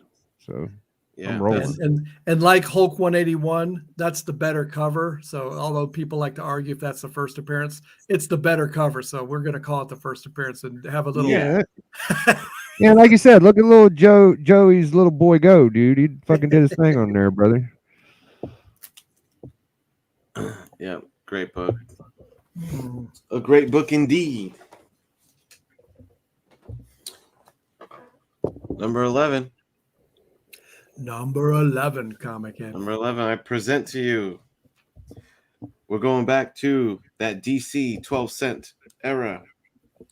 And we're talking about that first appearance. Oh, Deadman and That Strange Adventures. That's one of my. I'm not sure. This might be my favorite Infantino cover. Mm. And I love the look at the scope. Yeah, I was gonna say because I didn't notice that until I've owned it for a while. Yeah, that Deadman's in the scope. Deadman's in the scope there, man. Wow. That's a great cover. What a great first appearance cover. Oh, Yeah, don't you dare fucking get rid of that. You better keep that, Madness, because you got the whole lineup now. Yeah, I'm hanging on to this one. The only way this one is gonna leave my possession, I think, is if I get it slabbed. Meaning, so you'll temporarily loan it to CGC to send it back to you? Yeah. I hope they bring back on-site grading because I love that at cons. And you tend to get better grades too because they're in a rush. Yeah, I think that started to become a real cluster F. That's why they sort of, went away from it. Goddamn beautiful, man. Let's look at the little fucking tight wire bitch up there. That's pretty good. And dude, that caption is fire. This man who was just murdered is our hero. His story begins 1 minute later. After he's dead. What? Fantastic. Mm-hmm. That's right, Macedon. Boston Brand. What grade do you think it is? He has a 7.5, and that looks higher. Tough book to find in high grade. Yeah, it's a good question. I mean, it's got... If we look at the spine... Oh, you can press that. Egregious, but there's some... When you get to the center... There's press some of that out. Yeah. Some ticks that break the color a little bit, but... Nothing crazy. It came from someone's PC that our boy D-Runk finagled a deal. So, yeah, I would love for this thing to be like an 8.0 or something. That'd be awesome. And that brings us to the halfway point in the list. Oh, and yeah. I wanted to do a little quick intermission here. And it's been a while since I did an impromptu giveaway for the chat with the randomizer. For the dope slaves in the chat. For the dope slaves in the For chat. all you dope slaves out there. You're going to get your fix, maybe, if you're lucky. Yeah, I've been waiting for a nice opportunity to dish out this giveaway, which actually I'm glad he's here because this giveaway is actually courtesy of Mr. Bill Mag's Musings. He kind of donated this to the channel, so I appreciate you, my brother. And here's what's going to be in your giveaway prize pack. So Bill's not allowed to let Bill into the draw to get it back. yeah, you can get in the drawing. And Bill just he'll gift it to somebody. So he'll do it. He'll gift it. I guarantee it. and I'm gonna start showing them. It's and if you want me to put you in the randomizer, just type in the word banger in the chat, and then I'll know you're in it. We'll put you in the randomizer. Bang, bang, boom. But here's what's in there. If you want to take a look at it first, let me full screen myself. It's a Swamp Thing. Swamp Thing lot. Oh yeah. So we got Swamp Thing 49. Dang. A lot of nice Alan Moore era stuff. Swamp Thing 51. Nice. Swamp Thing 52. He's Which going. is the badass little it's like Swamp Thing growing over Arkham Asylum. Yeah. Look at Pretty that. sick. Oh, you got Joker there. I didn't notice that. Yeah. Who else is in there? Oh yeah, Two-Face. Yeah, that's 52. And this one's I gotta pretty reread cool. that series. It's a great series too. I do need to read it. I've been waiting. Yeah. I want to get like the absolute edition so I could just. Yeah, I have a few. I read the first like 10, and I trade. I don't want to read this one digitally for some reason. Yeah. 53, which is a nice Batman team up. Mm-mm. I love when Swamp Thing can mess with his size like that, be huge, small. Yeah. 54. We got a lot of sequential issues here, my friends. 54. Swamp Thing. Talking about sophisticated suspense. 55. Someone's gonna get a killer Swamp Thing lot. 56. Oh, I can't remember that one. The skull cover. That's a sick skull cover. Jesus Christ. And then my boy Hialeah would like that. He likes skull covers. Good to see you, God Tank. Appreciate it, man. Yeah, I do that all the time too. I'll just be multitasking. I watch more streams than you think. Sometimes I don't chat a lot because I'm doing shit. Number 58, featuring Hawkman and Hawkwoman. Oh man. And is that Adam Strange? That is Adam Strange. That is. Absolutely. Interesting design on Hawkwoman. Like I never see her with that look. Spiked shoulders, tall gloves. Those are the shoulder pads of the 80s, man. Yeah. Oh yeah. That's beautiful. And then this one, number 64 is actually, this is the last issue that Alan Moore wrote for Swamp Thing. Right here. So that might be interesting for you to. And it's fun. The great thing about Swamp Thing, it's still kept up, man. The 90s stories were great too, man. That was a good. Here, you got to show this real quick. Yeah, just because I picked this up just today, as a matter of fact. Oh, shit, today. Yeah, Swamp Thing 50 with all my boys on it. The Dark Legion. Oh, yeah, you got Etrigan, Spectre, Dr. Fate, Deadman, Phantom Stranger, Swamp Thing. Number 50. Anyway, I just happened to pick that up. That's funny. Yeah, that's right from this section, this chunk. 65. The hits keep coming. Don't just buy Golden Age comics, you jabronis. 68. Look at that. 69. Whoa. Oh, hold that up a sec. Dang. Right. Wow, that is a cool Swamp cover. Thing's pretty dope. Yeah, he's finishing that dude off. Swamp Thing is a pretty cool character. Yes, he is. Oh man. That's a nice one too. Look at that plane crashing. So very cool. And Vetch and Toddlebean did a lot of that, right? Those are the two. Swamp Thing Annual with a pretty badass Brian Boland cover. Ooh. Oh, Golden Ape, an unruly simian. You like dude? Brian That's Boland? like the like dude. Brian That's like Boland before? Yo, Doc. That's like the Action 6, bro. Yeah, sort of is. Sort of. That's Man, Boland killed it on those Swamp Thing eyes. That looks nuts. That's the first Jimmy Olsen homage. So I'm not playing around. We don't play around here at the 84 channel. Dude, you guys better sign. You better write banger in that chat. You want me man, to read it? You're not. I am. Boom. I'm gonna give one of you beautiful people. I'm gonna get on my wife's phone real quick. Ali Teza Bazul. I can read it off to you, Madness, if you want. Yeah, give me 1 sec. I'm gonna share the screen of my Is that actually randomizer thing. Kongorilla? Is that Kongorilla in it? I don't. Is that a character? A real character? Yeah, Yeah, there's a character. Kongorilla, yeah. Kongorilla. Fuck yeah. He had a whole series. All right. So, number 1 is A. Aaron. Lucky number 1, brother. Never wins. There you go, Aaron. All right, Geeks and Drinks. Geeks and Drinks. Yeah, Geeks and Drinks. Cardstock variant. Benny Compton. CFAP.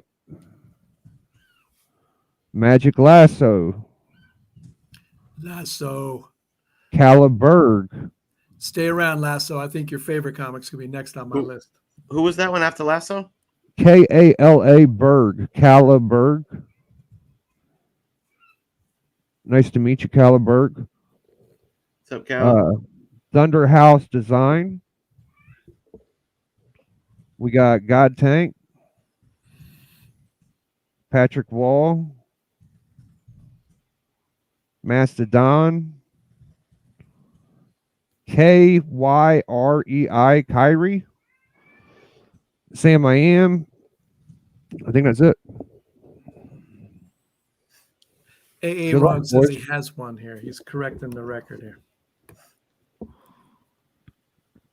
Good luck, All chat. right. And I'll give you guys Give an ending line or you're gonna never hear the a minute to forever hold your peace or whatever. I guess I'm gonna put end line here. If you think we missed you or something, just I'll give you a sec to go through the list. I mean, you could do a shuffle. If you did a shuffle, anybody could. Oh yeah, I'm definitely gonna shuffle it. Yeah, don't worry, Aaron. Okay.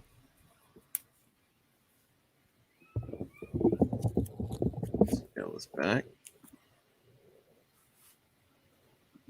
All right, so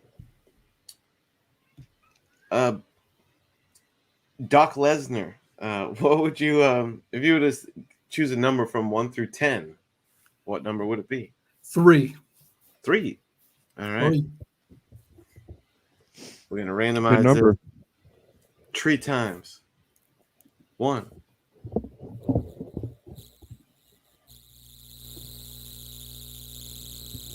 Whoa. What happened? Doc, is your microphone wires going on the fritz? I just moved some stuff just to. Okay, you're good now. Yeah, kind of good. Number, we're gonna hit it twice. 2. And lucky number 3, the Swamp Thing law is getting sent to God, God Tank, Fyra in the hole. Fyra in the hole. Whoop. Fuck yeah. There That's it a is. big old stack of books, Tank, brother. Yeah. Big old Swamp Thing stack. If you wouldn't mind, hit me on the IG, your mailing address, and I'll get this shipped out to you, man. Congrats, bro. Thank you for hanging out. Appreciate, I know I've gotten like really sporadic with streaming this year, so appreciate the homies, not forgetting about your boy. Let me find a safe place for this, and as I do, we'll let Doc take the stage with his All number right. 10. So this is the second copy of this one I own. I traded the other one away because Bonafide really wanted it, and he had a good comic, so we traded, but managed to upgrade with a pedigree of it. And we're talking Sensation Comics number 20. Oh, yeah. Promise collection. Golly. So pedigree, it's white pages. 1943. Wonder Woman, one of the rare war covers. Yo, good on you for replacing your original, dude. I know you really like that book. Yeah.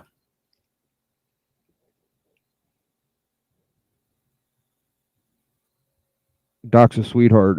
Old Bonafide was really wanting that book, and Doc just happened to have the one he was looking for. Look at that Jeep full of skeezers.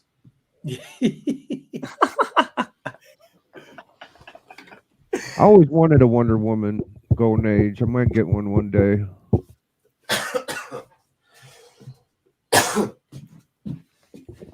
Yeah, I wouldn't mind that either. Got to put that on the top 20. Yeah, now that I'm going, I gotta dig into what's going on the Wonder Woman side of things for the Silver Age as I deep dive into my DC 98. You got to get 98. 98. First Silver Age Wonder Woman. That's the one Lasso's got. True. All right. So, yo, we got a very key book. Early Silver Age ASM. Absolutely adore this book. First McDonald Gargan cameo Scorpion. ASM 19, brother. Oh, yeah. That fucking Dicko, dude. Did go in the Enforcers. Gargan. So, I ended up getting a book y'all see later on in the show, but I don't know that I was sure that was cameo Scorpion until after I got my first Scorpion. So, it makes sense, 19 and 20. So, Yeah. bam. You have first Scorpion? You know You it, do. dude. I'm guilty as charged, brother. Classic Ditko there. Guilty as charged, man. That's a great Yeah. book. Yo, Doc, So, once again, Doc is my brother. All right. nice. Classic Ditko. No doubt. Thunderhouse says Biggie's always surprised me with the range of his pickups. That's true. Biggie has an eclectic fucking collection, man. Thank you. You can't put Biggie in no box. No, I pretty much like everything. Yeah. Except that wet ink killing the children bullshit, right? Yeah, I don't have one copy of Tinian's fucking House of Slaughter or any of that bullshit. Not one. It would probably give my whole collection measles or pussy bumps and rash or something. All right, number 10. I got this one early in the year. I just felt like the time. I always kind of wanted it because, funny enough, is I love this character's run from the 90s. The late 90s is how I knew Wonder Man. Oh, From. Ooh. So I always had a thing for Wonder Man. The Oh, version what I a always gangster liked book. was when he was like a Hollywood stuntman. so you liked him in that? I liked him earlier than that. I loved his Bronze Age. It was more that was just like my first exposure to him. Yeah, So like, I grew up. you're I collected that run. Yeah. So it wasn't until later that I went back. Yo, Yeah, for whatever That's your- reason, Wonder Man appealed to me as a kid too. I liked him a that's lot. your earliest Avenger, Madness? No, I have an No. Avenger 3 thanks to Oh. Big Doc. Oh yeah, Uh, yeah. I was wondering where that went. Fucking Avengers 3. Avengers 3. That's right. There's a Wonder Man last. What I love about that floating head cover is the little wasp floating head there. You know. Oh, that's right. it's done to scale because Giant Man. Yeah, yeah. What a cool fucking book. That is awesome. That's a Yeah, nice. you got a little nice Baron Zemo, Enchantress, and I forget that guy's name. Mm. I used to have a slab of that, gave it away, but I have a raw version too. It's a pretty low grade. I don't know if I would ever slab this one because it has like a halfway, almost 3/4 spine split.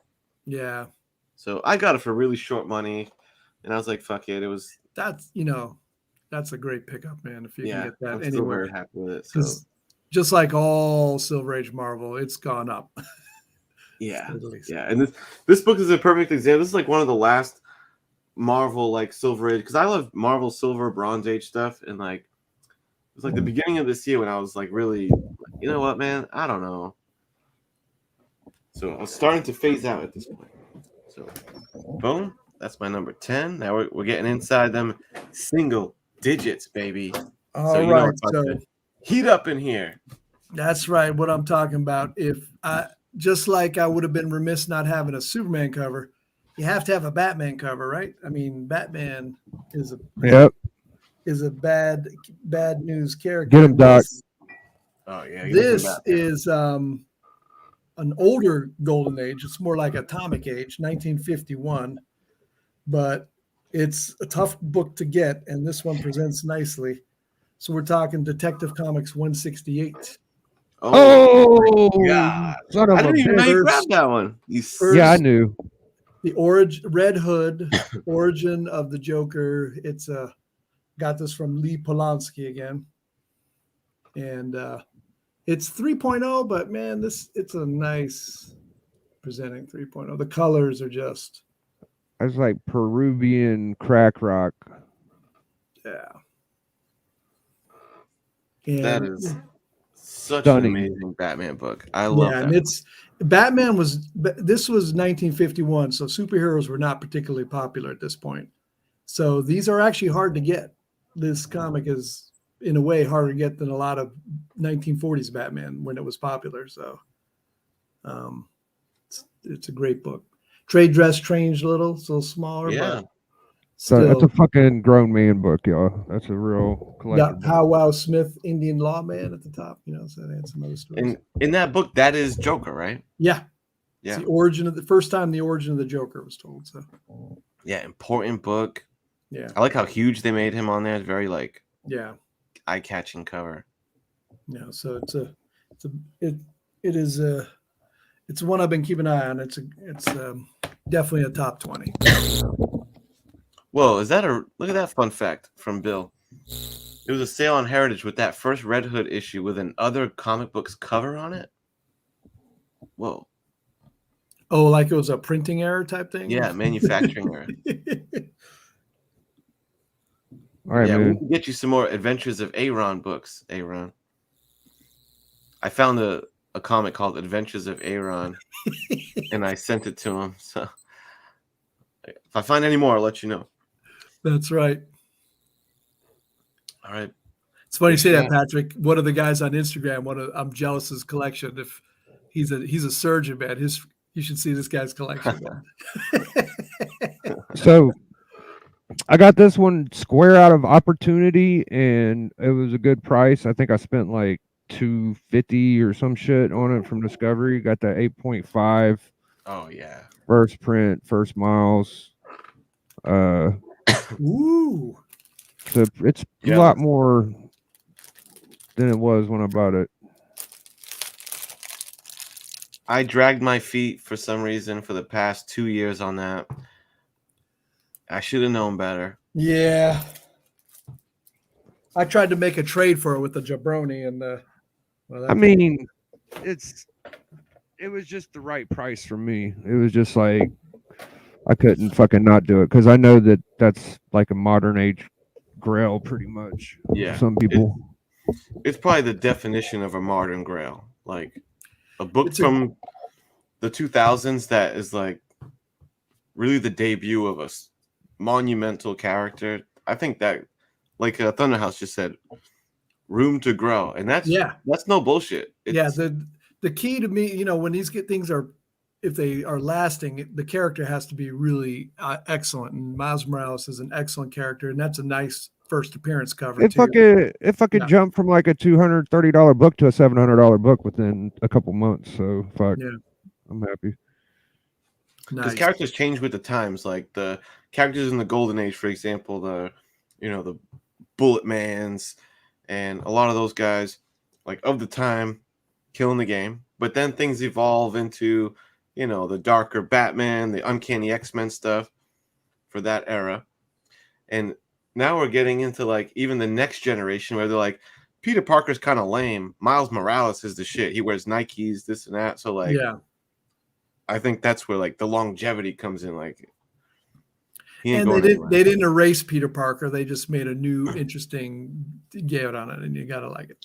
Yeah, and it's about as you're right, because I don't really have that thought of like, they made a new Spider-Man. Like he coexists pretty well. Like they coexist. It's not we're gonna now rewrite history, and now it's gonna be a this or that. It's like it's a different. It's an excellent story. Yeah. Well done. Yeah, pretty fucking brilliant the way they executed Miles Morales. Yeah. Let's see, that was yours. So I'm gonna have to. I wouldn't say cheat, but I have to show these. My number 9 and 8 must be shown as a pair, so I'm gonna show my 9 and 8, and I'll just kind of chill on the next go around. And All these right. two books are They pair well together. they pair well together, and they're not like two of the biggest books that I've shown this evening. But man, was I happy to get them, because I've done pretty good on my Uncanny X-Men run. You know, the Claremont, Cockrum, Byrne stuff. But there was like these two fucking books that eluded me for the longest time. And I was like, found a good deal on them. And like, there were just two holes in my early 100s Uncanny. When I bought that collection, they were both sitting there. I was like, fuck yes, it's about time. And it's 120 and 121, the Alpha Flight pair. Oh, So I was like, yeah, baby. nice. Yeah, so I was happy they were both there, consecutive, high grade. They're like really good shape. Yeah, you've been hunting for those for a long fucking time, bro. Yeah, I was always like, yo, I got these, but you know, I still got to get that Alpha Flight. Still got to get that Alpha Flight. And to get them both, this one, I just love this fucking cover too. Yeah. That 121 has eluded me. I managed to get 120 late last year, but that 121, yeah. I don't have The either. Canadian It's the better cover. Oh yeah, certainly. The wind, it's like very dramatic. Nice booty shot. Vindicator. Yeah, this was not bad. I don't know, man. I feel like the Chaos in Canada cover is more nostalgic. Yeah, it's a cool. I love the tagline. It's definitely better. Chaos in Canada sounds awesome, and it's cool. Like it's cool that you like as far as like a first cameo appearance. What a great way, because you see their shadowed Alpha Flight like peering out at the X-Men. It's pretty clever. So yeah, I love them both. I mean, they both are really cool. So yeah, happy to say those are in the collection now. My Uncanny is really getting close, man, to doing what my John Comics for Kids accomplished. I think last year he did it, where he got very nice from 97 to maybe 300. I'd like to do that. So, bam, that's my 9 and 8. All right, Biggie. So 2 in a row for us. This one, if it had a better cover, it would be lower on the list, closer to 1. But it's an important comic. It's not an easy, and it's pretty high grade. But Schoenberg, 1940. It's Human Torch #1, which is the first appearance of Toro. And it's pretty high grade for this. And the way Timely's gone, I'm super grateful. I got all these Timely's I've been showing. I got them early this year. Timely's have gone crazy like Marvel now, so I'm staying away from Timely. But I appreciate what I have, and this look at that, is Joe. a big one. Swastika in the sub. Got Submariner. Toro the Mini Torch. This is fucking number 8, bro. Submariner or Human Torch 1. It's technically 2, but they named it 2 even though it was #1. They did some weird stuff like that in the Golden Age. Oh, that is weird. It says 2 and then parentheses 1. Yeah, they often had an ash can that they floated around and they got the name, and it never was actually popular, widely available, but they'd call that 1. And then #2 would actually be the first appearance in a comic store. Same thing happened with Wiz Comics. First appearance of Captain Marvel's Wiz Comics 2, because the first one was an ash can that never made wide circulation. And they did it so they had the rights to the name and the comic, because it was a big battle to get all the good names and stuff back in the Golden Age. A lot of companies opened. Comics were pretty darn popular. Didn't they get the memo? They're supposed to make those NN. Yeah. Well, there was a lot of it took money to make a new title, so they like to. Yeah. It was financial reasons they did it too. Is Toro also an android? I do believe he is, but not 100% sure actually. Trade dress, you got to like that one. The black and red there. I still need to get a Human Torch fucking Golden Age eventually. So yeah, the next two are not going to be as valuable as this, but I like the comic more. But this is an important comic. Can't not put that on the list for an acquisition. Oh, there we go. Magnuson just ruled on it. Isn't an android. All right. He's just a human boy who's just on fire. The Yeah, Silver that Age makes sense. Toro. I don't know about the Golden Age Toro. Oh, Silver Age. Okay. Yeah, I'm not sure. That's a good question. Not sure. That's what I'm here for. All right, man. So, shit, y'all. You ready to get your fucking mind blown away with the greatness? All right, let's go with that bad boy Stinger, dude. Let's go with that Scorpion. Bang! Yeah. There it is. That was this year, huh? Oh yeah, Wow. yeah. This is fairly recent. It's May, I think. Booyah!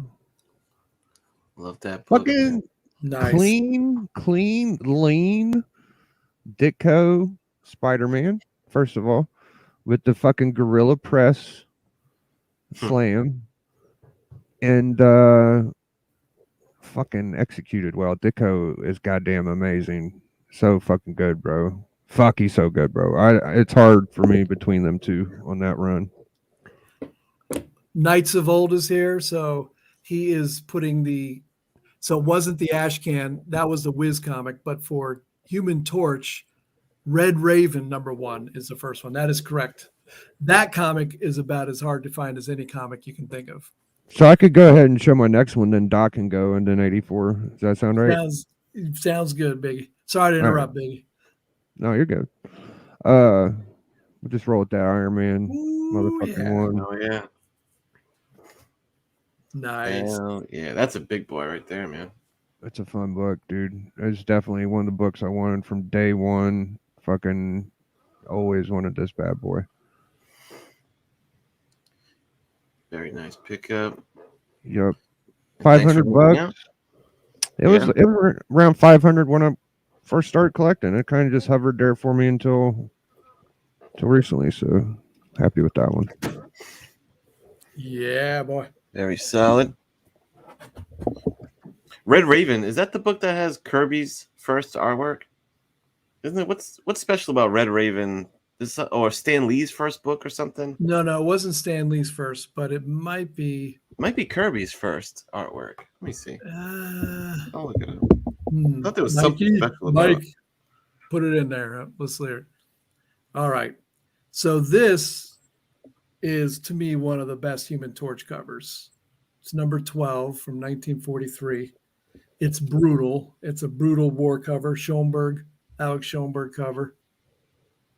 And if you look closely, so there's bondage, but he's melting that dude's arm. The guy's about to. Oh, yeah, he is. Damn. He is melting his arm. So it's pretty rough. You got Submarine up there clanging two guys' heads together. You know, a slightly racist representation of the Japanese there, which was pretty common at the time. That's pretty gory for those. Yeah, this is one of the grails of the Human Torch run by most people's standards. And I can see why that one. What number is it? 12. Is it because of the cover? Yeah, totally because of the gory nature of the cover. Because a lot of times they're doing away with people, but you don't see that kind of melting away going on. No, you don't see mangled meat like that. Yeah. So yeah, this is up there with. So I had to put it there, a little ahead of Torch #2/1. Very nice. Let's see, that puts us at 7. Is that right? I don't know. I don't either. I just got whatever's left. Yeah, 1, 2, 3, 4, 5, 6, 7. Yeah, so 7 left. So we'll So I start at think the you- top again. And Yeah, so I think now we start again okay, with you. Yep. I only got This- 6. this one is one of my favorite Kirby covers. It's a war cover, 1954, and got this from Simon. Had to wrestle it from him, and we got Foxhole #1. Oof. Oh hell yeah. Yep. I love that one, dude. Yeah. Dear Mom, the war is like a picnic. Today we spent a day at the beach. That's Yeah. what he's writing. Beach in Normandy. And there's actually a picture, a photograph that he probably was inspired from of someone, of soldier, maybe from D-Day exactly, but certainly. If you go to Stray Flexen's channel, I think he'll show a comparison of both. But yeah, not an easy one to get, this one, but it's great. Kirby spans all ages. He's in the early golden age. He's in the Atom Age, Silver Age, you name it. And Yeah. his influence was tremendous all around. Yep. That's So- why he's the GOAT, man. Yep. That is such a Yeah, I could this- stare at that cover forever. Yeah. That shit is awesome. Look at the helmet. This is Oh, yeah. the cigarette. Yeah. It's like it's clever on the cover, the little note makes it funny, but The it's guys also lying on the horrific. beach, the dead soldiers. And by the Atom Age war covers got a little more brutal, a little more real. The Golden Age was a little campy, it definitely watered down the reality of it. Whereas starting around, the 1950s with the Korean War, they were showing more realism in there. And that's Atom Age, that book there. Yeah, 1954. Now they're still telling stories often of the golden age of the World War Yeah. II. Wasn't always about Korean War, but the covers were definitely more.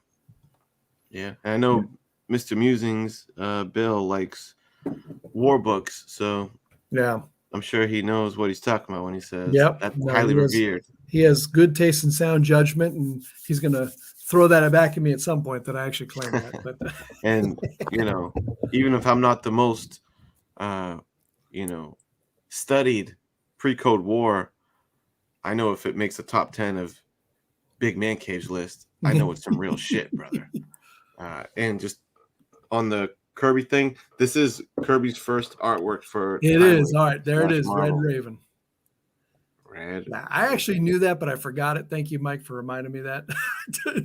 It's like, what is a considerate? I've heard that. I guess, but when you go, when I look in the Key Collector anyway, just if you're curious of what they say, the history of Kirby's publishing, they say Romance of Money #1, first book produced by Kirby in 1937 for bank giveaways. Fiction House Jumbo Comics, first professional published artwork by Kirby. Crash Adventures. That's the first Strongman. Yeah, I've seen that comic around on auction. Yeah. I didn't know that. First collaboration between Simon and Kirby on Blue Bolt 2. And then your Red Raven.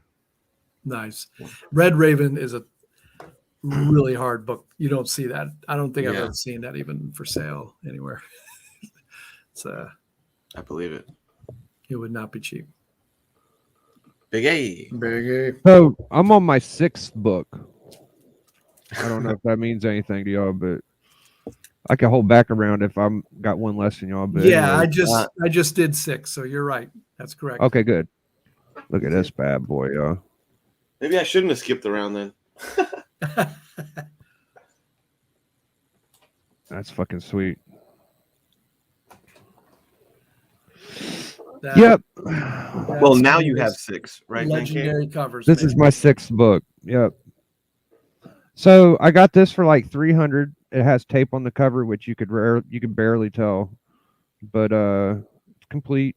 I'm happy with it. I always knew if I ever got this, it wouldn't be the best grade, but this is pretty solid. So I'm happy with it. It's around a 3.5 maybe. I don't know if the tape would knock it down to a 2 or something, but I think it's pretty. Yeah, classic like storyline moment and huge character debut in that shit. Especially now, everyone's fucking foaming at the mouth, slobbing for old Wilson Fisk's cack. Are they? They should. Fucking Kingpin's the shit, man. Yeah, as far as just like a gangster type villain, Kingpin's the shit. He's Yeah, and I guess he's become quite the Daredevil villain. But he was a Spider-Man. yeah. Spider-Man we were arguing about who the big Spider-Man villain is, but he has so many important villains. It's like just a onslaught to think of how many villains have come through Spider-Man, probably because he's such a popular character, so they're gonna by default. Fuck, dude. I gotta say, I think that's one of the best like switches of a villain. Like Kingpin debuts as Spider-Man, then like, you know what, let's use him as Daredevil's. And I Right. look at him as Daredevil's main nemesis pretty much, him and Bullseye. But I think he's a better Daredevil villain than he is a Spidey villain. You know? I think, yeah. I mean, I yeah, think, underground Kingpin type guy just fits like Hell's Kitchen Daredevils. Because Spider-Man's like super fucking powerful too. Like his super strength makes it where it's like crime boss guy doesn't really fit. He should be fighting fucking big rhino guys and flying jabronis throwing pumpkins. All right, next up for me was a book that got mentioned earlier. This book eluded me for a while too, because things I always collect that I for the past 3 years been going after my X-Men books and keys, my Silver Surfer, Fantastic Four stuff, and my Batman Rogues, and just Batman books in general. This one didn't find its fucking way to me until like middle of this year. We got that Scarecrow on deck. Yeah. Mhm. Mhm. Scarecrow's appearance here is very cool. I love the artwork on this one. It's one of the best ones, dude. That is, Yeah, Infantino. I mean, it's hard for me to think of a better first appearance Batman villain cover than that one. Mm. It's a hell of a fucking debut. Yeah. That moon right behind him. He looks great. Yeah, he's better drawn there than you see him in a lot of places, actually. Yeah. They really nail his look right there. Yeah. And this is the second cover appearance of Scarecrow, period. I like the green, the olive green background and the purple. Like, yeah, great artwork, great era of Batman. That trade dress, baby. I mean, come on. Love it. Dude. So, fire book, I think it earns its spot in the top 10. Absolutely. Back to moi. All right. This is a pretty big book. It's a raw book.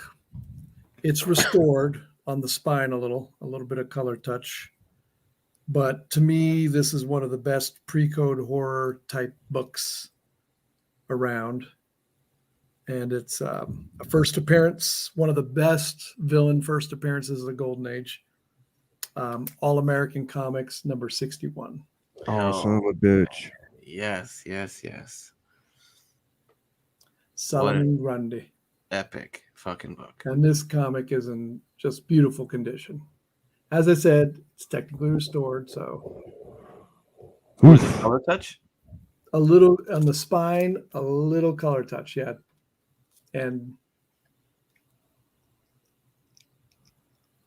But the page quality is quite nice. Yeah, that's You got the moon, you got the crazy looking bats, and Solomon Grundy just looking nasty. Those teeth. Yeah, I was gonna ask you, when you see that, do you look at that as that's the top row of his teeth, or do you see that top line, or is that his bottom lip when you look at it? I see the top row of his. I see it's his top Teeth, lip, right? his gums, and then his teeth. Yeah, I look at it as teeth too, but then I just was like, I could also maybe see it his bottom lip. Yeah. But damn, that's a great. I love the way they did the sky. It's like Yeah, the sky, the kind of coloring, trippy. it's just ridiculous. Chat's asking you, do you think you'd consider removing that color touch No, to get blue? You know, I feel like people destroy books to get them to blue. To me, it's been conserved and worked on, and I'm just going to leave it alone in this case because it's just, you know, it'd be more valuable if I made it more blue, but it wouldn't be a better looking book. I think people got a little overzealous with that. It's like, let's destroy it to make it, you know, Yeah. to a point, I'd do it. But Bubble, take it off your hands. He said, you don't want that purple label. Yeah, I don't mind purple for Golden Age, no, sir. Welcome, Bub. Good to see you. Yeah, Bubs. So we got them weighing in. Geek sees the Thanos chin and not the teeth. And Gotenk sees teeth, but now we can't unsee that chin. See? I know, me too. No, I just see teeth still, yeah. All right, guys. So this is a book I'm very glad to have in my collection. Beautiful book. Never thought I'd own it, actually. Oh, yeah. Wow, that was on your hit list for a that's while. a homage to Biggie's comic. You know, old Mr. Miracle fucking drew it, right? And had me on it, and I was just like, man, that's a tough fucking pull. Do you have dude. that nearby to put them next to each other, dude? I don't. I could Oh, probably, man. let me see. I'll give it one shot. Yeah, that's right. I know. Did you get that first and then you got the book? Like that when you got that's a that good drawing, question. you must have been like, what order do we have it here? yeah. Yeah, I'm not gonna be able to find it. But no, I got the drawing first, and it really pushed me to get the original. Yeah. So I think I spent like $6.50 on it. You know, whatever. It's a hell of a book, man. It's a fucking monster, dude. It's got Great me book. interested. My next 2 gold books are actually Surfer 1 or Surfer 4. So Yeah. Yeah, Banger. Banger. It's a banger. good year. Everything's good in the old Biggie Shack home, brother. Everything's good there, man. Yeah. All right. My 6th book here. This baby was also one that I've always kind of 6. wanted. How are you only on 6? I'm on 6. It's all good. If I Yeah. finish before y'all, I ain't gonna be mad. We got 4 left, and you got 6. I got like Yeah, maybe I shouldn't have skipped. I don't know what happened. Do 2 in a row then, right I now. got 4 too. Yeah, I got 4. You got 4. Or you can do the last 2 if you want. Do the last 2. Yeah. Yeah, do the last 2. Just do. Yeah. We'll go in order still. Yeah. No, you know what? I'll do 2. I'll do this 2. They're not really related. Yeah, let's get it out of the way so we can save them. That's a good idea. Yeah. So here's my 2. Flea market purchase. It wasn't like the person didn't know what it was. I mean, I paid a decent price for it, but I still got a pretty good deal on it. Got that one shot. Oh yeah. Iron Man in Submariner. Very happy to scoop that up. Gil Kane. Yeah, I always had my eye on this one. It's like one of those I never got around to. And I never like really proactively searched it out, but I was just at that flea market. I had nothing was really catch my eye. I'm like, you know what? Now's my chance. I never come across this thing like just to buy raw somewhere. So it came home. And also the other one was, oh, that's right. Yeah. Bobby Books, my infamous connection, who I ran him dry. So, you know, I hadn't talked to him in a while. Almost a year had passed. And he's like, hey, what's up? Hey, I got a couple books if you want to come check them out. And I got this thing for like, I think I paid him like 200 something bucks, 225 or something like that. And I walked away with a Hulk 180. Oh yeah. Fuck. Yeah. Well, Oh wait. That's Biggie Shack. That noise. If you can maybe jiggle your wire there, Big. Biggie's getting a little electrified. Yeah, the electricity. So like a little over a couple $100 and intact, complete Marvel value stamp in there, intact. So, pretty happy about that. It's like it has this one little crease that's pretty prominent through the front. So I don't know what that would do Almost grade looks wise. like a displaced prescription, subscription. Sorry, subscription crease. Yeah, right. It's like a subscription. Usually crease it's more in the middle, off but kilter. it has that sort of.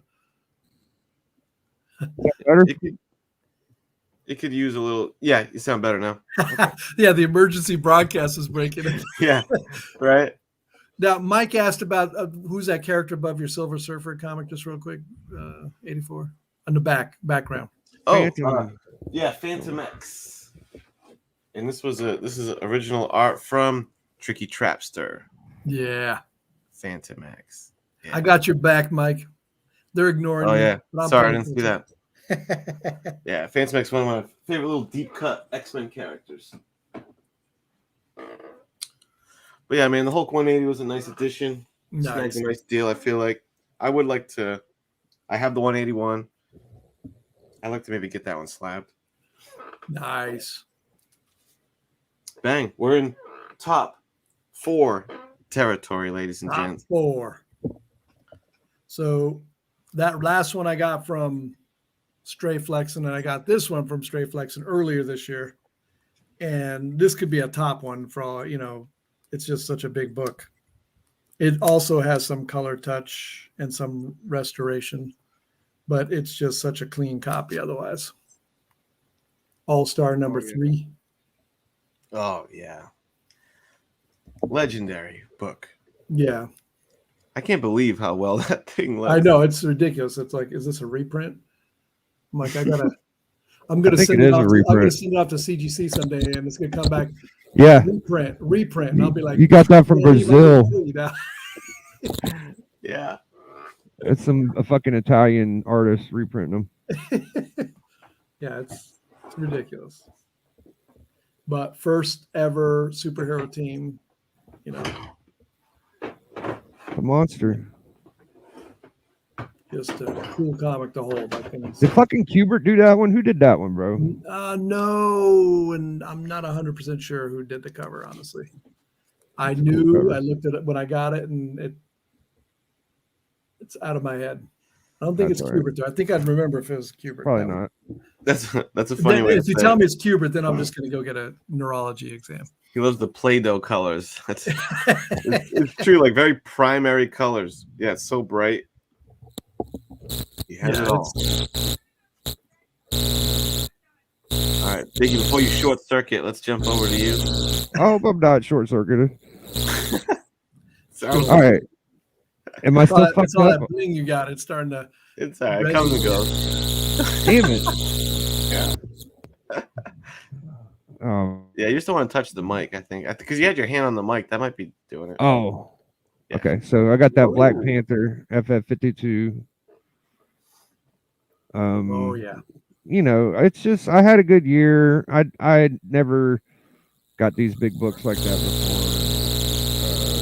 I just fucking felt like I went pretty hard at the beginning of the year, and I think I paid $650 or something for this one. So $225. I love it. It might be my favorite Kirby cover. I just fucking get lost in it. It's got everything you want. It's got a killer thing. It's got a killer torch. Everything is goddamn beautiful. Panther flying with the cow.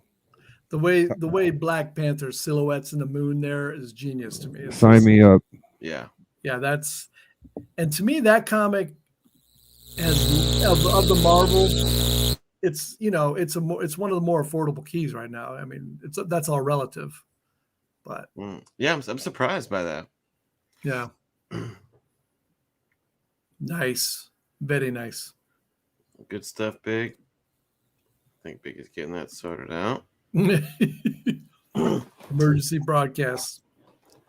Another X-Men book that I technically had one in the collection. It was a very low grade. But I'm like, I always thought, man, like that's a book that I really want to fucking have. Preferably slabbed, higher grade. So I had to bump it up. So I finally decided to pull the trigger because it wasn't going to get any cheaper. And I got me a nice 8.5 off-white to white pages of X-Men 101. Yeah, nice grade. Yeah. Really one of the best X-Men covers, if not like it's easily top 3 maybe of the Bronze Age X-Men. Chris Claremont, right? Maybe is it? So this would be Story, I the think it's Cockrum. Yeah, Cockrum. did the I'm sorry, cover. Cockrum. Yeah, because this is before Claremont's the writer. old Johnny gets in. Yeah, Cockrum. Sorry, I have Cockrum Claremont dyslexia. I think. Yeah, yeah, that happens. You know, He's not. Yeah, he's. That is. John Byrne gets a lot of shine. He's definitely was the big dog of this X-Men run, but dude, Cockrum is like no slouch. He was a definitive X-Men artist, no doubt. Yeah. Yeah. Just like, man, that's a beautiful book. Yeah, love that book. Just like storyline wise, it's super iconic for X-Men. Yeah. Design wise, like the layout of that, the symmetry of everything is badass. The foreground, that drowning Cyclops, I love that fucking part of it. Yes. Killer. So super stoked. I was definitely happy to get that. For older key books like this, I usually shoot for like a little lower grade than that, but had to do it right for the X-Men 101. Mm-hmm. Let's get Biggie back in here. Sounding clear, Big. Very nice. I don't know. You're good, man. Okay. That's a good point. Nightcrawler is in the water drowning. It's like, just bamf your ass out of there. What are you waiting for? Yeah, agreed. That's one of those I can stare at for a minute. Just like that war cover that Doc had. I could just I just get transfixed on it. Like, damn. Yeah. Okay. And I'm annoyed because back in the day I had X-Men 100 and I had 102. Somehow I missed 101 when I was a kid. I was like, how the hell did I miss man. That annoyed me later on. But anyway, it is what it is. So the next two I got from my boy Lee Polanski, and this is not the first appearance of, but the first in his own title of one of my favorite characters of the Bronze, Silver, and Golden Age. And it's in the old case. It's a Schoenberg cover. And Submariner number one. It's 4.0. Just can't see it as easy on these old cases. Damn, look how jacked he is. Yeah, it's like the steroid. Yeah, he's a little, he's jacked because he's lifted the whole boat up there. And you got the angel here who with his mustache. The mustache I call him. But, oh yeah. Did that character stick around for a while? The angel? A little bit. I mean, I can't remember where he disappeared, but he didn't live beyond the Golden Age. Yeah. Now, trade dresses. I just love that trade dress too. It's just nice color contrast. Black, red, and yellow just looks great. Invasion of Britain. So. Yeah, Subby 1. That's a iconic classic. Now, as far as his appearance count, is that early in his appearance count? Like, no, he had already been in Marvel Comics a number of times. Yeah, he was in like Winners, all Winners. Yeah, because this is from 1941, and he was in Marvel Comics 1, and then a number of Marvel Mystery Comics after that. So, for which Mike has a coverless edition of Marvel Comics 1 that's beautiful. Check out his video flipping through it. It's a beautiful thing to see. Yeah. So very nice. That's epic. All right. So this year I managed to get 3 books of value of above $900, which is pretty tremendous for me. I've never fucking ever did that before. So this is one of them. and it's got a big chunk out of the top of it missing. But you know, I got that first Green Goblin, Oh, Yep. and Yeah, it's a huge book, man. You got it right at the right time too. Before Yeah, you showed up in that goddamn trailer, that book's been spiking. yeah. I'd imagine. Mm. Green Goblin, I've always felt like it was the best out of all of the early villains. Just the cover is Now, probably my weren't you favorite just saying Ditko. Doc Ock was more than? Yeah, you were. You did. I was asking your Is your opinion. story, boy? I was seeing what the general census was, because a lot of people are starting to say Doc Ock's the bigger one, but I don't fucking know, man. I like Green Goblin is. If you look at the storyline, he factors more into the, you know. I would definitely say that the Green Goblin is the bigger, more important villain. But for first appearance cover, I do like the Doc Doc Ock Ock. first cover. Well, I also got, you know, the first Green Hulk, so might as well get the first Green Goblin. You know what I'm saying? Something with the green. There you go. There you go. Yeah, I'm glad you got that one, Big. That was a good pickup, man. That is a beauty, man. You can always look at that. All those Ditko first 1 through 20 Spider-Man they're just Had to get me one, dude. I mean, Yeah. I'm not a run into collecting, finishing all the runs, but I can consider 1 through 100 ASM. They're just from Ramita to Ditko. Yeah, they're all bangers, right? 1 through 100, it's like you can't go wrong, right? Yeah, and you can go beyond that too. How you doing there, Big? Oh, you sound better. I don't know. I can't fix it. It sounds like a loose wire. Shit, man. Just like a plug.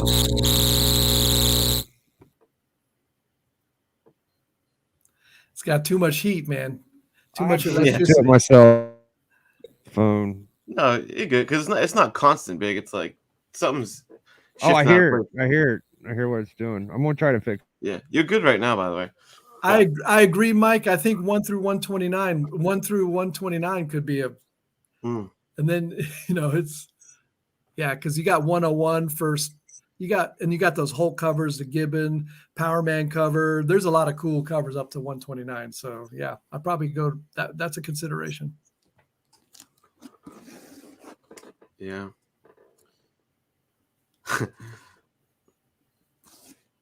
Hey, actual Dracula in the house. Good to see you, man. Hey. Yeah. Yeah. First appearance of Electro. A lot of electro going on. You sound good now, Big. All right, good. I might have done something.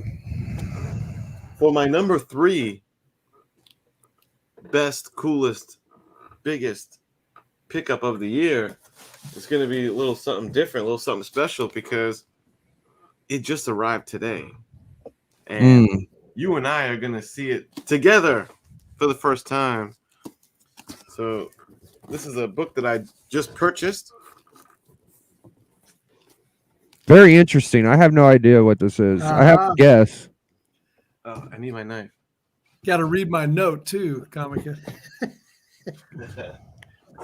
and this is a transaction between myself and Mr. Man Cave.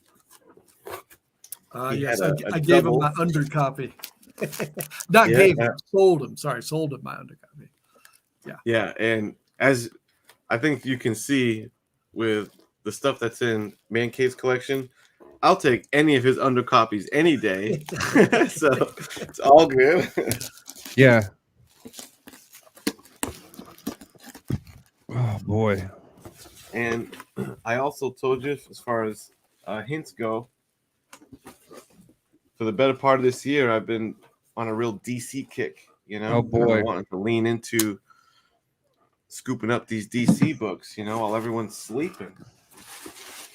While you can still get some good deals and stuff. And this is a premier DC book. Let me make myself large here. Well packaged. I'll be sure to leave good feedback on your eBay page. Yeah. Doc don't sell many books, so This is the first time I've really sold a book, actually. Oh yeah, Wow. I had to, you know, It was I the could first- tell that like PayPal was foreign to him to Yeah. receive money through. It was the first time I received money in PayPal. It was a new experience. I'm usually I'm a one-way valve for PayPal. Usually. Yeah, he told me that. He's like, this might be the first time I received money on PayPal. I can't wait to see this, bro. Okay, we got a very heartfelt note. You shouldn't have gotten so sentimental. Yeah. Let's see. Well, we cover this. So here's my beautiful note. Here you go, bitch, punk ass man cave You go, comics. bitch ass punk. That's the kind of sentimental guy I am. Yeah, that's how we roll. That's how you know he really In my loves you. terrible, that's my good handwriting, by the way. Yeah, definitely keeping that doctor stereotype alive. Oh, as well. my handwriting's so god awful, man. That's why I went to electronic records, man. Oh yeah. Yeah, Chris says Let me see this my thing. cat was frozen. It's a beauty. Let's go Do it. full. Let's go full here. 5.0. I fucking 5.0, baby. I knew it. Oh no. Yes. Yeah, Bernie. Damn, that took you no time. They were actually talking about this in our chat, and I was like, I'm looking for that book too. And Madness was like, I like Swamp Thing. I'm like, well, 5.0 is a little too high for me, so go ahead.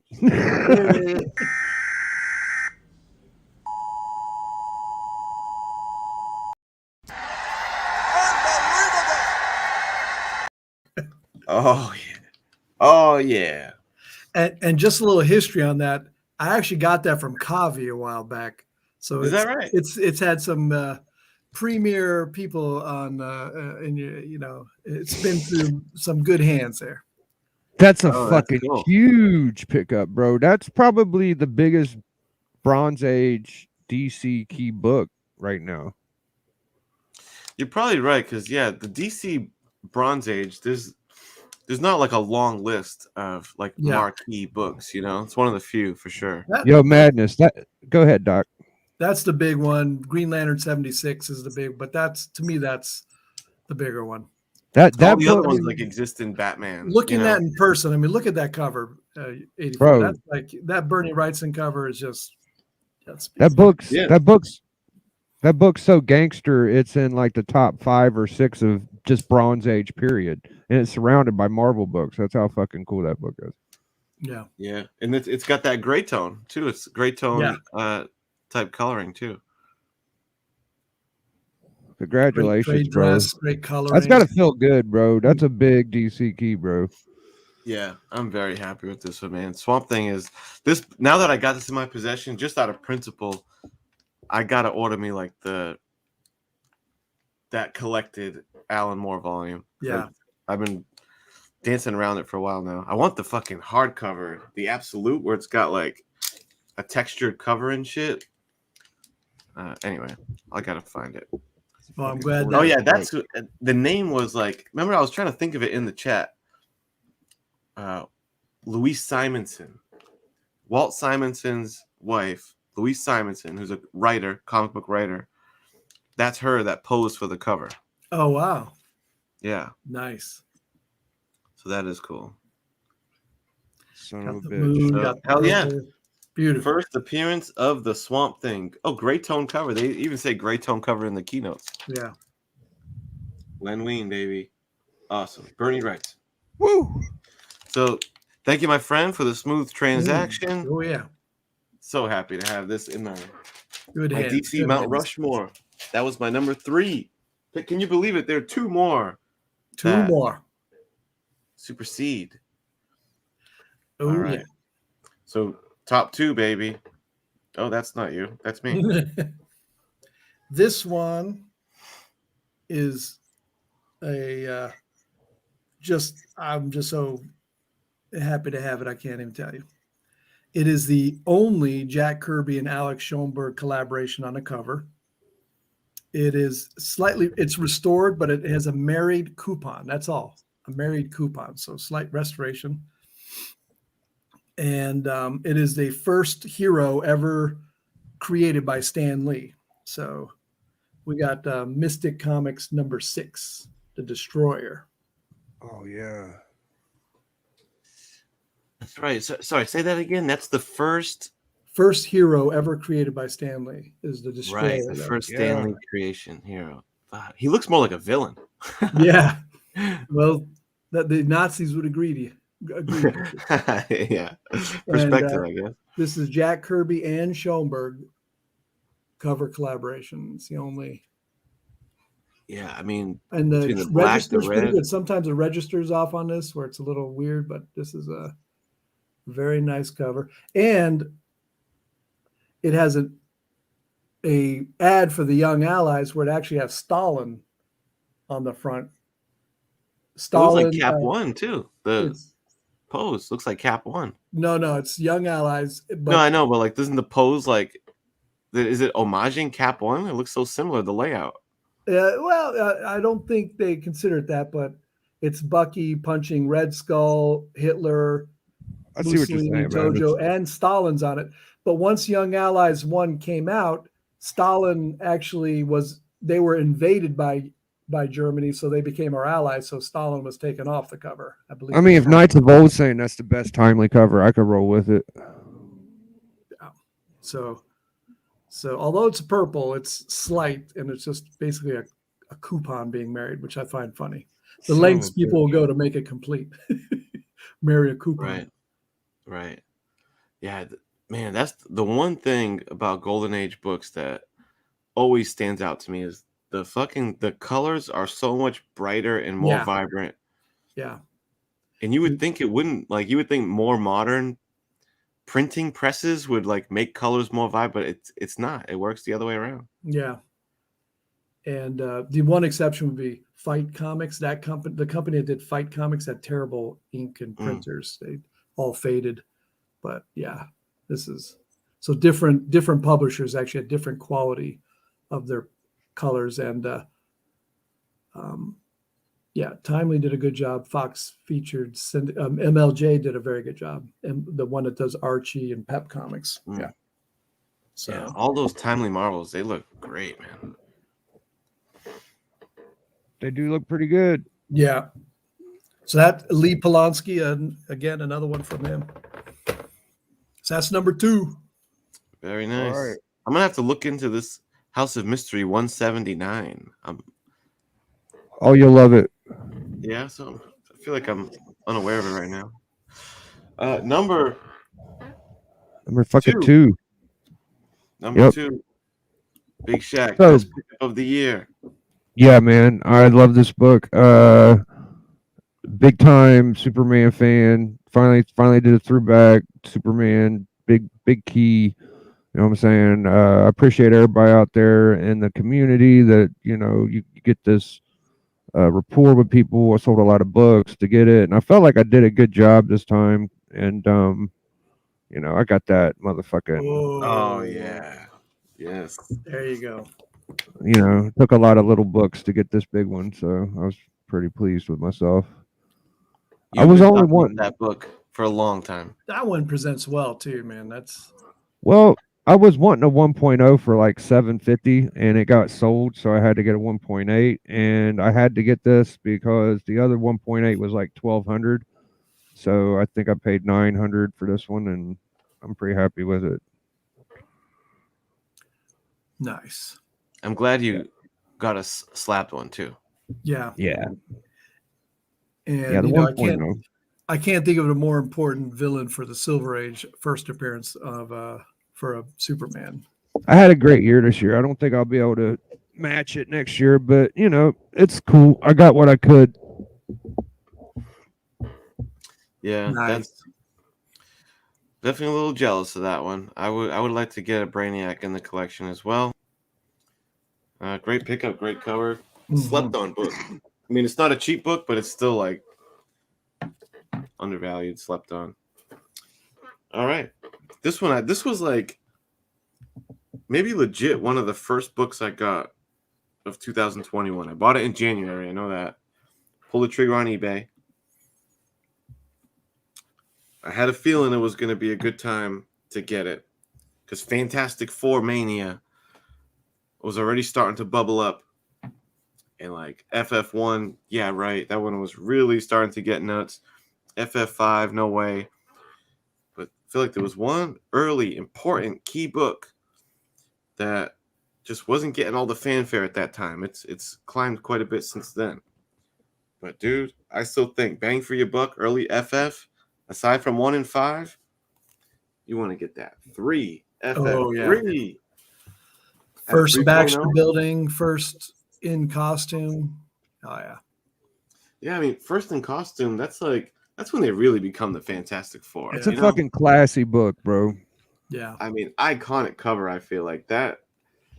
Fantastic car, Johnny Storm doing the backflip. Mm-hmm.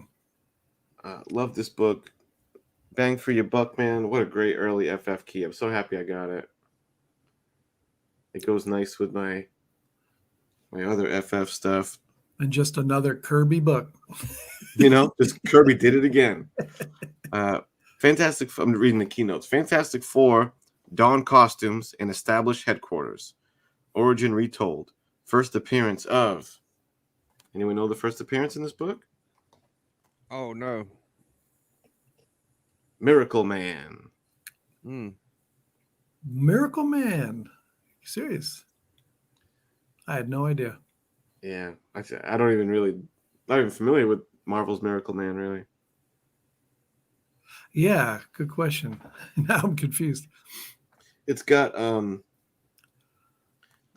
little bit of that rainbow bullshit on it. Not too much. Oh, Newton rings. It's actually, you know what? It's not even Newton rings. But you can tell, like, let me see if it picks. See Miracle Whip. On the car. Oh, like there on the you white go. of the car. That's not even like, that's not staining on the book. I can see it's like on the case.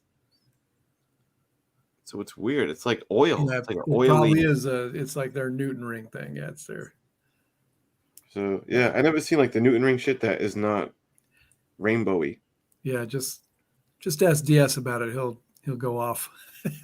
I'll tell you what. One thing I'm starting to realize about this book is I don't think this thing's been pressed. Yeah, I think you could upgrade and maybe get rid of that. Dude, that thing's ring. dying for a press. And a lot of these were slabbed way before they've become as valuable as they have. True. So it was like, why bother cleaning and pressing? Yeah.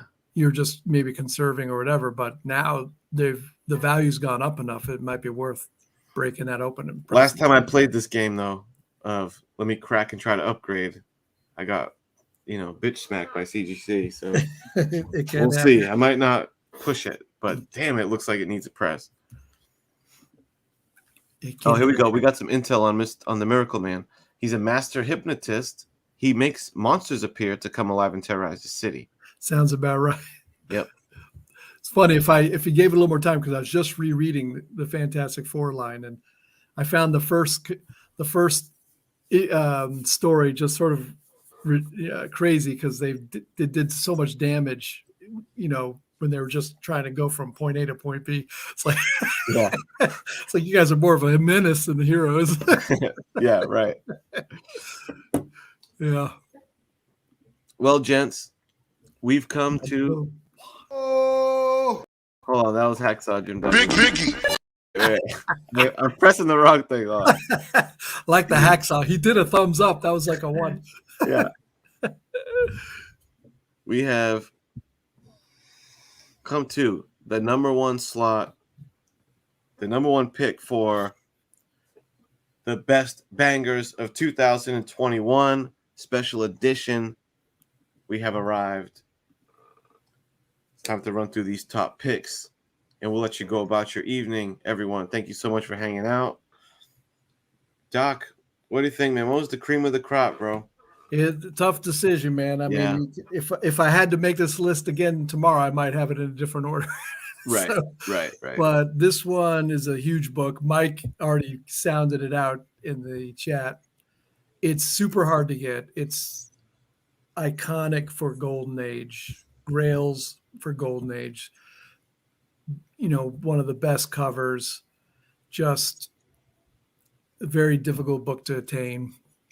And I'd like to thank, Stray Flexen hooked me up with this. And again, some minor restoration on the spine area, but it's really a clean copy. And we got More Fun Comics 54. Oh, yes. Good choice. Good choice. Yeah, just such a clean copy. Just God, I love that book. Yeah, that's a big book. yeah. And I mean, it's just serendipity. It's And, like head and shoulders the coolest Spectre Oh yeah, the best Spectre artwork I've Yeah. ever seen. It's Yeah, some it's kind of dippity. It's is. some kind of dippity, yeah. If this were the first appearance of Spectre, it'd be a crazy expensive. Yeah. It's within what, the first 5 or so? 52 is his first appearance, so it's the third. Third. It's the third Yeah. appearance. Son of a bitch. 55 is the first appearance of Dr. Fate, who's not on the cover. So it's right before Yep. that. Fuck. Just- Fucking monster. yeah. If you like Golden Age covers, this is always considered one of the big ones. Who told you about Sarah, Bill? Sarah Dippity. And Deputy Dippity. Yeah, damn. That's Yeah. He's a kind of killer, got man. like little bitch legs though. He's kind of like covering his vagina or some shit. I don't know. Blasphemy.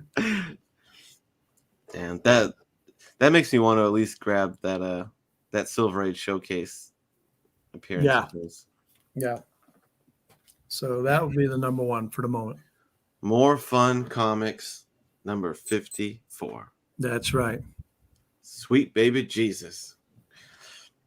Biggie Shack. What do you think, man? We should let Doc go last, but Oh, Yeah. that's all right. I don't give a I'm fuck. just I'm kidding. happy. Biggie Shack, Oh. man. The number one book we've seen. We saw fucking, you name it, all those Spider-Man keys. First Scorpion, first Kingpin, first Green Goblin, cleaned up into Spider-Man territory. First Brainiac, number 2. Yeah, What could man. possibly have topped all those books?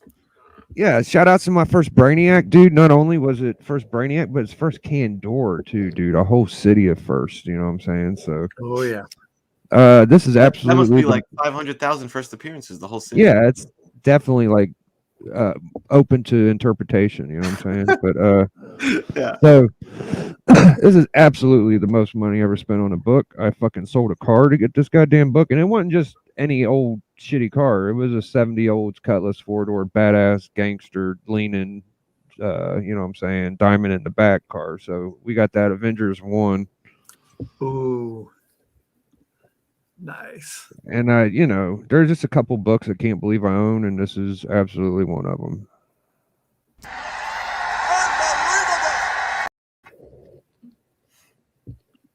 Avengers 1. That's a fucking big boy book, man. Classic. Yeah. Yep, just squeezed in there for the year. I got it January 9th. And I feel like that's where they brought Hulk back in, because Hulk 1 through 6 actually, it just wasn't that popular. And they took a chance and put Hulk in Avengers 1 there. And I think it really sparked his getting back into the limelight.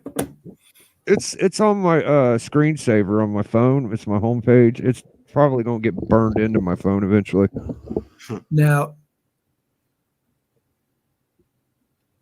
Fantastic Four 12 was before Hulk, Avengers 1, I think, wasn't it? So, or was it before and after? I'm getting Mike. I have no help me idea. tell I have both the issues, and I know what you're talking about. It's like who Yeah. knows where Hulk. That was like a little resurgence of Hulk around I that think time. their main battle in 24 and 25, I think, was after he was on the Avengers. I'm pretty sure, but I can't remember if 12 was before or after the Avengers. But Yeah, and I'm really close. glad. Close. I'm really glad that I pushed myself because I had like $900 or some shit, and I had to push myself, and I had to get like 600, 700 more because tax was a motherfucker. Ended up being like almost $1,600. So if I would have got a lower grade, I wouldn't have got a complete, attached. Nice copy. Yeah, 12 is a little early, but if it was all part of the getting Hulk back into it. So it's such a good. Is that Kirby? That covers Kirby? Yep. Yeah. Oh yeah. Yeah, it's that one and first Black Panther are my two favorite Kirby covers. Yeah. It's harder to think of a important Silver Age first that isn't a Kirby cover than the other way around. It's like, yeah, I know. I think it might. I mean, it's a really good number one. For me, it's like maybe it's probably because I own it, but I like it better than the rest of them. Fuck it, I'll say I don't know. FF1's the best. Yeah, to pick a favorite Kirby anything is like tough. I'm just trying to pick out of the number ones, like ASM 1, Hulk 1. Hulk 1's a motherfucker too, but I think FF1's probably got that. Yeah. AF-15. I don't put that in that category. AF-15's a whole nother monster. But that's Kirby though. Kirby's first appearance. Yeah. Because I think ASM 1 is Ditko. Yeah. Right? No, it's Kirby. ASM 1's Kirby too. ASM 1. Yeah. Yeah. It's like what didn't fucking Kirby draw that wasn't historic? Like it's crazy. Yeah, I mean. Yeah, X-Men 1, everything. The fact that he did Captain America 1, like the OG Captain America 1 and FF1, X-Men 1 is kind of mind-boggling when you think. Yeah. And yeah, it's just the career spans. Yeah. All right, man. My numero uno. Numero uno. I sat on the bench a lot, even though it might not seem that way. I did sit on the bench less than previous years this year. Didn't want to splurge on too many big boys. But there was one that it just had to be done. I needed to get it. It was really what kicked off. Once I started get bit with that DC bug, I'm like, I really want to get into DC. Once I got this book, it was off to the races. And yeah, man. 1960. DC. 10 center. We're talking that Brave and the Bold. Number 28, man. 3.5. Sweet grade, man, for this book. It's a fucking monster. The Justice League of America. Starro Battle. Like, what a legendary cover. Goddamn beautiful. Dude, that was my favorite buy you had this whole year because I felt like you got it at a good value. I felt like it's extremely undervalued. Smart buy, in my opinion. Thanks. One of the smartest of the year, I think, for any fucking. Yeah, I was kind of feeling that way of like this book. I'm like, I'm telling you, it was like, this is a book that a year ago, 2 years ago, I wouldn't have been like, I would have loved to have it, of course, but I wouldn't be actively seeking it out and trying to buy it because I was just picking up a lot of Marvel stuff. But when I finally got around to looking into this thing, I was surprised that it didn't go for more, Mm-hmm. Such a beauty. Now, is that Infantino or Murphy Anderson? I don't think it's, what do you call it? It's got a bunch of motherfuckers. Let's see. Yeah, Murphy Anderson and Mike Sikowski. Sikowski, okay. Yeah. That's great, though. And what is the significance? Remind me of 84, the other significance? Not just the first Justice League, not just the first Starro, but there's actually a significant aspect of this. Snapper Carr, ladies and gentlemen. No. Something. I thought Who the hell cares about Snapper? Also, yeah, I do know. And also the first cover appearance of Aquaman. Yep. Oh, of Aquaman. Yeah. Never was he on a cover anywhere in the golden. Aquaman's first appearance was More Fun 73. You got in the chat there mentioning Green Arrow and Speedy, but I think they didn't mention Aquaman's also the first in that one. And this is his first appearance in the Silver Age and his first cover appearance, period. Yeah. Showcase 30 is his first in his own story and on the cover, but this is his. Yeah, it's big. Yeah, man. It's stacked, man. This thing's stacked. So very happy with that book. I'm happy to be swimming in the DC waters. I plan to continue doing that. Oh yeah. I got some DC showcases coming in. They should be arriving either this weekend or Monday. That Kubert Enemy Ace book. I got that. Ooh. And that fucking Sea Devils that I have been watching for a long time with that big Poseidon looking motherfucker on it. So got some sweet DC silver coming soon. But yeah, man, we brought back the Megapower Hour in style. We're approaching the 3-hour mark. Went like a breeze to me. Yeah. Oh yeah. You know? Yeah, I have fun. Yo, shout outs to my antique shop. Without them, brother, I wouldn't have been able to get shit, man. I really, you got to fucking go through the hard times and shit until you finally figure out a good path to get these cool books. And I'm just grateful, man, for. You got a nice honey hole. You stay pretty consistently plucking. Yeah, it's amazing, Yeah. dude. I don't know how I've been on a pretty good streak lately, but it's just all, it's the more you learn, the more you can benefit, I guess. Yeah, man. No doubt. Very good. The chat's been awesome. Thank you, chat. Thank you, chat. Sticking around with us for a long time. Thanks for having me on 84. It's been too long. It's awesome to hang out with you both, Biggie. Mikasa. Boys. Hell yeah. Congrats to Let's God do it. Tank. I'll be getting that sweet Swamp Thing lot sent over to you. Oh yeah. Congrats. And ladies and gentlemen, this has been the Megapower Hour Special Edition. Best Bangers of 2021. Yo, let me say before we go though, Madness, Joe.